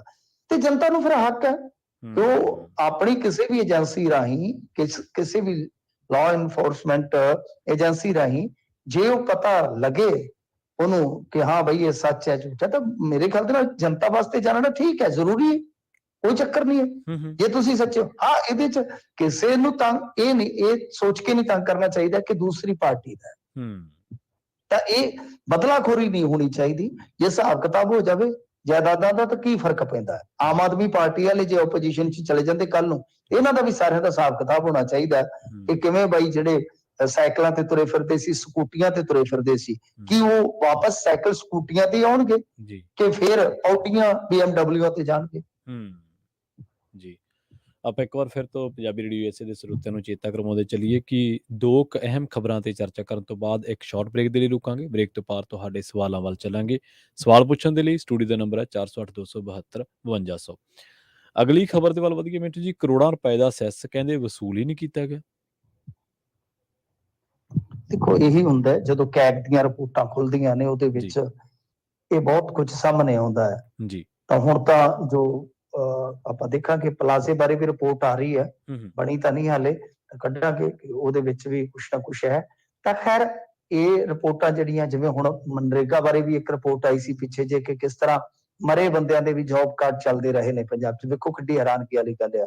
ਜਾਂ ਕਈ ਥਾਈਂ ਇੱਕ ਘਰ ਦੇ ਵਿੱਚ 2-2 ਜਿਹੜੇ ਨੇ ਉਹ ਵੀ ਇਹਨਾਂ ਨੇ ਮਤਲਬ ਕਿ ਜੌਬ ਕਾਰਡ ਬਣਾ ਰੱਖੇ ਸੀਗੇ। ਤੋ ਇਸ ਤਰ੍ਹਾਂ ਜਦੋਂ ਮਤਲਬ ਕਿ ਬਦਨੀਤੀ ਦੇ ਨਾਲ ਤੇ ਬੜੇ ਕਹਿ ਲਓ ਕਿ ਬਹੁਤ ਗਲਤ ਢੰਗ ਦੇ ਨਾਲ ਇਹ ਸਾਰਾ ਕੁਝ ਚੱਲਦਾ ਹੋਵੇ ਤਾਂ ਸਮਝ ਲਓ ਮਾਮਲਾ ਬਹੁਤ ਗੜਬੜ ਹੈ। ਤਾਂ ਇਹ ਜਿਹੜਾ ਮਾਮਲਾ ਹੈ ਇਹ ਕੁਝ ਇਸ ਤਰ੍ਹਾਂ ਦਾ ਹੈ, ਜੇ ਮੈਂ ਤੁਹਾਨੂੰ ਦੱਸਾਂ ਤਾਂ ਲੇਬਰ ਸੈਸ ਹੁੰਦਾ ਇੱਕ ਜੀ। ਲੇਬਰ ਸੈਸ ਕੀ ਹੈ ਕਿ ਜਦੋਂ ਵੀ ਬਹੁਤ ਵੱਡੀਆਂ ਇਮਾਰਤਾਂ ਬਣਦੀਆਂ ਨੇ, ਇਮਾਰਤ ਸਾਜ਼ੀ ਹੁੰਦੀ ਹੈ, ਤਾਂ ਉਹਦੇ ਤੇ ਲੇਬਰ ਵੈਲਫੇਅਰ ਬੋਰਡ ਜਿਹੜਾ ਹੈ ਨਾ, ਉਹ ਮਤਲਬ ਕਿ ਇਸ ਤਰ੍ਹਾਂ ਸੈਸ ਵਸੂਲਦਾ ਹੈ। ਇੱਕ ਲੇਬਰ ਵੈਲਫੇਅਰ ਬੋਰਡ ਹੈ, ਮਤਲਬ ਕਿਰਤੀਆਂ ਦਾ ਭਲਾਈ ਦਾ ਵੈਲਫੇਅਰ ਬੋਰਡ ਹੈ। ਉਹਨੇ ਕੀ ਕਰਨਾ ਕਿ ਜਿੱਦਾਂ ਮੰਨ ਲਓ ਕੋਈ ਨਿਗਮ ਹੈ ਜਾਂ ਕੁਝ ਵੀ ਹੈ, ਉੱਥੇ ਜੋ ਵੀ ਉਹਦਾ ਬਣਦਾ ਹੈ ਇਮਾਰਤ ਸਾਜ਼ੀ ਚੋਂ, ਉਹ ਸੈਸ ਅਗਰਾਉਣਾ ਹੁੰਦਾ ਹੈ। ਤਾਂ ਇਹ ਤੁਸੀਂ ਹਿਸਾਬ ਲਾ ਲਓ, ਇਹ ਜਿਹੜੀ ਲੋਕ ਲੇਖਾ ਕਮੇਟੀ ਦੀ ਮੀਟਿੰਗ ਹੋਈ ਹੈ, ਇਹ ਵੈਸੇ ਕੈਗ ਤੋਂ ਅਲੱਗ ਹੁੰਦੀ ਹੈ ਲੋਕ ਲੇਖਾ ਕਮੇਟੀਆਂ, ਤੇ ਇਹ ਜਿਹੜੀ ਰਿਪੋਰਟ ਆ, ਵੈਸੇ ਕੈਗ ਦੀਆਂ ਵੀ ਰਿਪੋਰਟਾਂ ਆ ਰਹੀਆਂ ਨੇ, ਤਾਂ ਉਹਦੇ 'ਚ ਵੀ ਆਪਾਂ ਜਾਵਾਂਗੇ। ਕੈਗ ਦੀਆਂ ਰਿਪੋਰਟਾਂ 'ਚ ਵੀ ਜੋ ਆ ਰਿਹਾ, ਲੋਕ ਲੇਖਾ ਕਮੇਟੀ ਲੇਖਾ ਆ ਗਿਆ ਨਾ, ਇਹ ਵੀ ਲੇਖਾ ਜੋਖਾ ਕਰਦੀ ਹੈ, ਤੇ ਕੈਗ ਕੀ ਕਰਦੀ, ਉਹ ਵੀ ਲੇਖਾ ਜੋਖਾ ਕਰਦੀ ਹੈ। ਉਹ ਵਾਚਡੌਗ ਹੈਗਾ ਇੱਕ ਤਰ੍ਹਾਂ ਨਾਲ, ਕਹਿ ਲਓ ਕਿ ਖੁਦ ਮੁਖਤਿਆਰ ਕੇਂਦਰੀ, ਤੇ ਇਹ ਆਪਣਾ ਆ ਗਿਆ ਲੋਕ ਲੇਖਾ ਕਮੇਟੀਆਂ 'ਚ। ਤਾਂ ਆਪਣੇ ਇੱਥੋਂ ਵਿਧਾਨ ਸਭਾ ਦੇ ਵਿੱਚ ਵੀ ਦੇਖਦੇ ਹਾਂ ਕੁਝ ਕਮੇਟੀਆਂ ਹੁੰਦੀਆਂ, ਤੇ ਇਸ ਤਰ੍ਹਾਂ ਇੱਕ ਲੋਕ ਲੇਖਾ ਕਮੇਟੀ ਹੁੰਦੀ ਹੈ। ਜੀ ਲੋਕ ਲੇਖਾ ਕਮੇਟੀ ਯਾਨੀ ਲੇਖਾਕਾਰੀ ਦਾ ਹੀ ਕੰਮ ਕਰਦੀ ਹੈ। ਇਹਨਾਂ ਨੇ ਕਿਹਾ ਕਿ ਵੇਖੋ ਰਿਪੋਰਟ ਅਨੁਸਾਰ ਇਹ ਜਿਹੜਾ ਸਮਾਂ ਸੀ ਪਿਛਲੇ ਕੁਝ ਸਾਲਾਂ ਦੇ ਦੌਰਾਨ, ਇਹਨਾਂ ਨੇ 23 ਕਰੋੜ 97 ਲੱਖ ਰੁਪਈਆ ਜਿਹੜਾ ਉਹ ਉਗਰਾਇਆ ਹੀ ਨਹੀਂ। ਜੀ। ਬੋਰਡ ਨੇ ਵਿਕਾਸ ਅਥਾਰਟੀਆਂ ਤੇ ਕੋਈ ਪੈਨਲਟੀ ਨਹੀਂ ਲਾਈ, ਨਾ ਬਕਾਇਆ ਸੈਸ ਵਸੂਲਣ ਦੀ ਕੋਈ ਕਾਰਵਾਈ ਕੀਤੀ ਹੈ। ਠੀਕ ਹੈ। ਤਾਂ 2008 ਦੇ ਵਿੱਚ 1% ਦਰ ਤੇ ਲੇਬਰ ਸੈਸ ਲਾਉਣ ਅਤੇ ਸੈਸ ਉਗਰਾਉਣ ਵਾਲੀਆਂ ਅਥਾਰਟੀਆਂ ਵੱਲੋਂ 10 ਤਰੀਕ ਤੋਂ ਪਹਿਲਾਂ ਇਕੱਤਰ ਕੀਤੀ ਸੈਸ ਰਾਸ਼ੀ ਜਿਹੜੀ ਹੈ ਬੋਰਡ ਕੋਲ ਜਮ੍ਹਾਂ ਕਰਾਉਣ ਦੀਆਂ ਹਦਾਇਤਾਂ ਹੋਈਆਂ ਸਨ। 8 ਤੋਂ ਸ਼ੁਰੂ ਹੋਇਆ ਸੀਗਾ ਹਿਸਾਬ ਨਾਲ ਜੀ। ਤਾਂ 13 ਤੋਂ 18 ਤੱਕ ਯਾਨੀ 5 ਸਾਲ ਦੇ ਦੌਰਾਨ ਇਹ ਬਹੁਤ ਵੱਡੀਆਂ ਰਕਮਾਂ ਨੇ। ਚਲੋ ਆਪਾਂ ਉਹ ਮੈਂਸ਼ਨ ਕਰਾਂਗੇ ਤਾਂ ਟਾਈਮ ਖਾਸਾ ਚਲਾ ਜਾਏਗਾ। ਤਾਂ ਕੁੱਲ ਮਿਲਾ ਕੇ ਜਿੱਦਾਂ ਲਾ ਲਓ ਕੋਈ ਨਗਰ ਕੌਂਸਲ ਗੁਰਦਾਸਪੁਰ ਹੋ ਗਈ, ਫਿਰ ਨਗਰ ਨਿਗਮ ਪਟਿਆਲਾ ਹੋ ਗਿਆ, ਲੁਧਿਆਣਾ ਆ ਗਿਆ, ਅੰਮ੍ਰਿਤਸਰ ਆ ਗਿਆ, ਕਿ ਇਹਨਾਂ ਵੱਲ ਤਕਰੀਬਨ 23 ਕਰੋੜ ਬਣਦਾ ਸੀਗਾ ਜਿਹੜਾ ਉਗਰਾਇਆ ਨਹੀਂ ਗਿਆ। ਮਤਲਬ ਕਿ ਉਹ 23 ਕਰੋੜ ਰੁਪਈਆ ਜਿਹੜਾ ਜੋ ਵਸੂਲ ਕਰਕੇ ਉਹੀ ਹੁਣ ਜਿੱਦਾਂ ਆਪਾਂ ਦੇਖਦੇ 13 ਤੋਂ 18 ਗਾ 20 ਚ ਕਰੋਨਾ ਸੀਗਾ, ਉਹ ਸਮਝ ਲਓ ਕਿ 20-25 ਕਰੋੜ ਰੁਪਈਆ ਉੱਥੇ ਵੀ ਵੈਲਫੇਅਰ ਵਾਸਤੇ ਵਰਤਿਆ ਜਾ ਸਕਦਾ ਸੀਗਾ। ਇਸ ਤਰ੍ਹਾਂ ਕਿੰਨੇ ਕਰੋੜ ਰੁਪਈਆ ਹੋਏਗਾ ਜਿਹੜਾ ਵੈਲਫੇਅਰ ਵਾਸਤੇ ਆਉਣਾ ਸੀਗਾ, ਉਹ ਆਉਂਦਾ ਨਹੀਂ ਹੈ। ਇਹ ਪੂਰੇ ਇੰਡੀਆ ਦੇ ਸਿਸਟਮ ਦੀ ਕਹਾਣੀ ਹੈ ਜੀ। ਤਾਂ ਜੇ ਇਸ ਤਰ੍ਹਾਂ ਦੇ ਸੈਸ ਲਾਏ ਜਾਂਦੇ ਨੇ ਤਾਂ ਮੇਰੇ ਖਿਆਲ ਦੇ ਨਾਲ ਉਹਨਾਂ ਨੂੰ ਪੱਕੇ ਤੌਰ ਤੇ ਉਗਰਾਉਣਾ ਚਾਹੀਦਾ ਹੈ ਅਤੇ ਜਦੋਂ ਵੀ ਜ਼ਰੂਰਤ ਪਵੇ ਕਿਰਤੀਆਂ ਤੇ ਉਹ ਲਾਉਣਾ ਵੀ ਚਾਹੀਦਾ, ਖਰਚ ਵੀ ਕਰਨਾ ਚਾਹੀਦਾ, ਜਿਨ੍ਹਾਂ ਦੇ ਨਾਂ ਤੇ ਅਜਿਹਾ ਚੱਲਦਾ ਹੈ। ਬਿਲਕੁਲ। ਅਗਲੀ ਖਬਰ ਦੇ ਵੱਲ ਵਧੀਏ ਮਿੰਟੂ ਜੀ, ਤੇ ਗੱਲ ਕਰੀਏ ਦੱਖਣ ਦੇ ਵਿੱਚ ਜਿਹੜਾ ਕੱਟੜਪੰਥੀ ਪ੍ਰਚਾਰ ਆ ਉਹਦੀ ਜਿਹੜੀ ਧਾਰ ਤਿੱਖੀ ਹੋਈ ਹੈ ਜੀ। ਹਾਂਜੀ, ਦੇਖੋ ਉੱਥੇ ਹੁਣ ਚੱਲ ਪਿਆ ਕੰਮ ਤੇਲੰਗਾਨਾ ਦੇ ਵਿੱਚ ਸਭ ਤੋਂ ਪਹਿਲਾਂ ਇਲੈਕਸ਼ਨ ਆ, ਉਸ ਤੋਂ ਬਾਅਦ ਤੁਹਾਨੂੰ ਦੇਖਣ ਨੂੰ ਮਿਲੇਗਾ ਕਰਨਾਟਕ 'ਚ ਵੀ ਇਲੈਕਸ਼ਨ ਮਿਲੇਗਾ ਜੀ, ਤਮਿਲਨਾਡੂ ਦਾ ਇਲੈਕਸ਼ਨ ਵੀ ਆ ਜਾਏਗਾ। ਤੋ ਇਹ ਸਾਰਾ ਕੁਝ ਜਿਹੜਾ ਚੱਲਦਾ ਪਿਆ ਨਾ ਹੁਣ, ਜਿੱਦਾਂ ਆਪਾਂ ਦੇਖ ਰਹੇ ਤੇਲੰਗਾਨਾ ਦੇ ਵਿੱਚ ਬੜਾ ਧੂਆਂਧਾਰ ਪ੍ਰਚਾਰ ਹੋ ਰਿਹਾ ਹੈ। ਕਹਿੰਦੇ ਆ ਕਿ ਲਵ ਜਾਂ ਲੈਂਡ ਜਹਾਦ ਤੋਂ ਹੁਣ ਯੋਗੀ ਸਟਾਈਲ ਦੇ ਨਾਲ ਹੀ ਅਸੀਂ ਸਬਕ ਲੈ ਕੇ ਕੰਮ ਕਰਾਂਗੇ। ਸਕਲ ਹਿੰਦੂ ਸਮਾਜ ਦੇ ਨਾਮ ਤੇ 29 ਰੈਲੀਆਂ ਨੇ ਤੇ ਮੰਚ ਤੋਂ ਸ਼ਰੇਆਮ ਘੱਟ ਗਿਣਤੀਆਂ ਨੂੰ ਧਮਕੀਆਂ ਦਿੱਤੀਆਂ ਜਾ ਰਹੀਆਂ ਨੇ ਜੀ। ਤਾਂ ਇਹ ਹਿਸਾਬ ਲਾ ਲਓ ਕਿ ਹਜ਼ਾਰਾਂ ਦੀ ਭੀੜ ਜੁਟ ਰਹੀ ਹੈ, ਸਿਰ ਤੇ ਭਗਵਾ ਪਗੜੀ, ਹੱਥ ਦੇ ਵਿੱਚ ਭਗਵਾ ਝੰਡਾ, ਤੇ ਬੀਜੇਪੀ ਤੋਂ ਸਸਪੈਂਡ ਚੱਲ ਰਹੇ ਜਿਹੜੇ ਉਹ ਹੈਗੇ ਨੇ ਟੀ ਰਾਜਾ ਤੁਹਾਨੂੰ ਪਤਾ ਨਾ, ਬਹੁਤ ਫਿਰਕੂ ਕਿਸਮ ਦਾ, ਜ਼ਹਿਰੀ ਕਿਸਮ ਦਾ ਉਹ ਨੇਤਾ ਸੀਗਾ ਜੀ। ਤਾਂ ਟੀ ਰਾਜਾ ਨੇ ਬਹੁਤ ਘਟੀਆ ਬਿਆਨਬਾਜ਼ੀ ਕੀਤੀ, ਤਾਂ ਉਹ ਤੁਹਾਨੂੰ ਨਜ਼ਰ ਆਏਗਾ। ਹੁਣ ਗੱਲ ਤੇ ਉਹੀ ਹੈ ਨਾ ਕਿ ਬੇਸ਼ੱਕ ਉਹ ਉੱਤੋਂ ਸਸਪੈਂਡ ਹੈ, ਪਰ ਉਹ ਗਰਾਊਂਡ ਕਿਤੇ ਵਾਸਤੇ ਤਿਆਰ ਹੋ ਰਿਹਾ, ਤੁਸੀਂ ਦੇਖੋ। ਤਾਂ ਉਹ ਮਤਲਬ ਕਿ ਇਸ ਤਰ੍ਹਾਂ ਸਾਰਾ ਕੁਝ ਕਰ ਰਿਹਾ। ਹੋਰ ਜਿਹੜੇ ਹੈਗੇ ਨੇ, ਵੇਖੋ ਤੰਤਰ ਬਹੁਤ ਇਹਨਾਂ ਦਾ ਮਜ਼ਬੂਤ ਹੋ ਗਿਆ। ਆਹ ਵੇਖੋ ਹਰਿਆਣੇ ਦੇ ਵਿੱਚ ਇਲੈਕਸ਼ਨ ਹਾਲੇ ਕਿੰਨਾ ਚਿਰ ਪਿਆ, ਇਹਨਾਂ ਨੇ ਆ ਕੇ ਇੱਥੇ ਵੀ ਮੋਰਚਾ ਖੋਲ ਦਿੱਤਾ। ਆਰਐਸਐਸ ਨੇ ਕਿਹਾ ਕਿ ਕਿਸਾਨ ਤੇ ਪਹਿਲਵਾਨ ਅਸੀਂ ਤਿਆਰ ਕਰਾਂਗੇ। ਹਾਂਜੀ, ਦਿੱਲੀ ਦੇ ਵਿੱਚ ਜੇ ਆਪਾਂ ਦੇਖੀਏ ਤੇ ਬਥੇਰੀ ਤਿਆਰੀ ਹੈ, ਯੁੱਧਿਆ 'ਚ ਬਥੇਰੀ ਤਿਆਰੀ ਹੈ। ਇਸ ਤੋਂ ਇਲਾਵਾ ਹਰਿਆਣੇ 'ਚ ਵੀ ਨਾ ਇੱਧਰ ਆ ਕੇ ਪਾਣੀਪਤ ਜ਼ਿਲ੍ਹੇ ਦੇ ਵਿੱਚ ਇੱਕ ਬਹੁਤ ਵੱਡੀ ਬਿਲਡਿੰਗ ਤਿਆਰ ਕਰ ਰਹੇ ਨੇ ਜੀ, ਕਿ ਕਿਸਾਨ ਮਤਲਬ ਕਿ ਖੇਤੀ ਨਾਲ ਜੁੜਿਆ ਤੇ ਜਵਾਨੀ ਨਾਲ ਜੁੜਿਆ। ਤਾਂ ਤੁਸੀਂ ਦੇਖੋ ਦੋ ਵੱਡੇ ਵਰਗ ਜਿਹੜੇ ਆ ਉਹ ਟਾਰਗੇਟ ਤੇ ਕਰ ਲਏ। ਉਸੇ ਤਰ੍ਹਾਂ ਸਾਊਥ ਹੈ, ਸਾਊਥ ਦੇ ਵਿੱਚ ਇਹਨਾਂ ਨੂੰ ਲੱਗਦਾ ਹੈ ਕਿ ਕੇਸੀਆਰ ਜਿਹੜਾ ਹੈ ਉਹ ਹੁਣ ਹੰਭ ਚੁੱਕਾ ਹੈ, ਲੋਕ ਉਹਦੇ ਤੋਂ ਉਕਤਾ ਚੁੱਕੇ, ਸਾਡੇ ਕੋਲ ਸਮਾਂ ਹੈ ਕਿਉਂਕਿ ਕਾਂਗਰਸ ਉੱਥੇ ਪਿੱਛੇ ਆ। ਠੀਕ ਹੈ। ਇਸੇ ਤਰ੍ਹਾਂ ਕਰਨਾਟਕ 'ਚ ਵੀ ਜ਼ੋਰ ਲਾ ਰਹੇ, ਯੇਦੀਯੁਰੱਪਾ ਨੂੰ ਖੁਦ ਜਾ ਕੇ ਮਿਲਣਾ, ਮੋਦੀ ਜੀ ਦਾ ਹੱਥ ਜੋੜ ਕੇ ਮਿਲਣਾ। ਫਿਰ ਇਸ ਤੋਂ ਇਲਾਵਾ ਤਮਿਲਨਾਡੂ 'ਚ ਵੀ ਗੇਮ ਪਾਉਣ ਨੂੰ ਫਿਰਦੇ ਨੇ। ਤਾਂ ਦੱਖਣ ਤੇ ਖਾਸ ਇਹਨਾਂ ਦੀ ਨਿਗਾਹ ਕਿ ਜੇ ਦੱਖਣ ਅਸੀਂ ਕਰ ਲੈਂਦੇ ਹਾਂ ਤਾਂ ਫਿਰ ਤਾਂ ਸਾਰਾ ਕੁਝ ਓਕੇ ਆ ਜੀ। ਜੀ ਮਿੰਟੂ ਜੀ, ਇੱਥੇ ਇੱਕ ਆਪਾਂ ਸ਼ਾਰਟ ਬ੍ਰੇਕ ਦੇ ਲਈ ਰੁਕਦੇ ਹਾਂ ਜੀ। ਬ੍ਰੇਕ ਤੋਂ ਪਾਰ ਚੱਲਾਂਗੇ ਸਰੋਤਿਆਂ ਦੇ ਸਵਾਲਾਂ ਦੇ ਵੱਲ ਜੀ। ਜੀ ਪ੍ਰੋਗਰਾਮ ਖਬਰ ਤੇ ਨਜ਼ਰ ਦੇ ਵਿੱਚ ਵੇਲਾ ਹੋ ਚੱਲਿਆ ਇੱਕ ਸ਼ਾਰਟ ਬ੍ਰੇਕ ਦੇ ਲਈ ਰੁਕਣ ਦਾ। ਬ੍ਰੇਕ ਤੋਂ ਪਾਰ ਆਪਾਂ ਤੁਹਾਡੇ ਸਵਾਲਾਂ ਵੱਲ ਚੱਲਾਂਗੇ। ਸਟੂਡੀਓ ਦੇ ਵਿੱਚ ਕਾਲ ਕਰਨ ਦੇ ਲਈ ਨੰਬਰ ਹੈ 408-272-5200। ਤੁਸੀਂ ਕਿਸੇ ਵੀ ਅਹਿਮ ਮਸਲੇ ਨੂੰ ਲੈ ਕੇ, ਖਾਸ ਮਸਲੇ ਨੂੰ ਲੈ ਕੇ ਮਿੰਟੂ ਜੀ ਨੂੰ ਆਪਣਾ ਸਵਾਲ ਇਸ ਨੰਬਰ ਤੇ ਕਰ ਸਕਦੇ ਹੋ। ਰੁਕਦੇ ਹਾਂ ਇੱਕ ਸ਼ਾਰਟ ਬ੍ਰੇਕ ਦੇ ਲਈ, ਜਲਦ ਵਾਪਸੀ ਬ੍ਰੇਕ ਤੋਂ ਬਾਅਦ, ਤੇ ਬ੍ਰੇਕ ਤੋਂ ਬਾਅਦ ਚੱਲਾਂਗੇ ਤੁਹਾਡੇ ਸਵਾਲਾਂ ਦੇ ਵੱਲ।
ਬ੍ਰੇਕ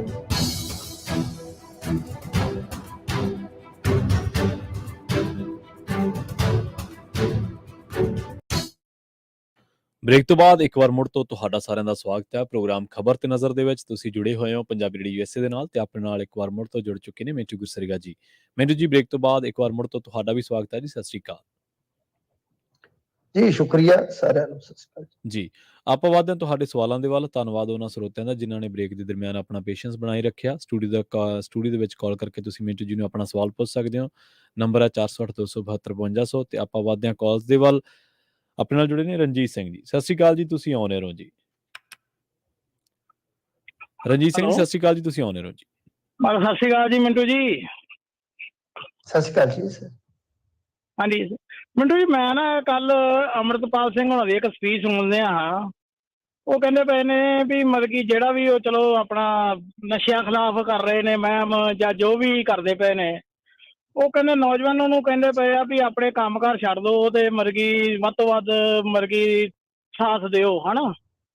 ਜੇ ਮਤਲਬ ਕਿ ਉਹ ਕੰਮਕਾਰ ਛੱਡ ਦੇਣਗੇ, ਉਹਨਾਂ ਦੇ ਘਰ ਦਾ ਖਰਚਾ ਕਿਵੇਂ ਚੱਲੇਗਾ ਜਾਂ ਜਿਵੇਂ ਕਿਵੇਂ ਵੀ, ਹਨਾ।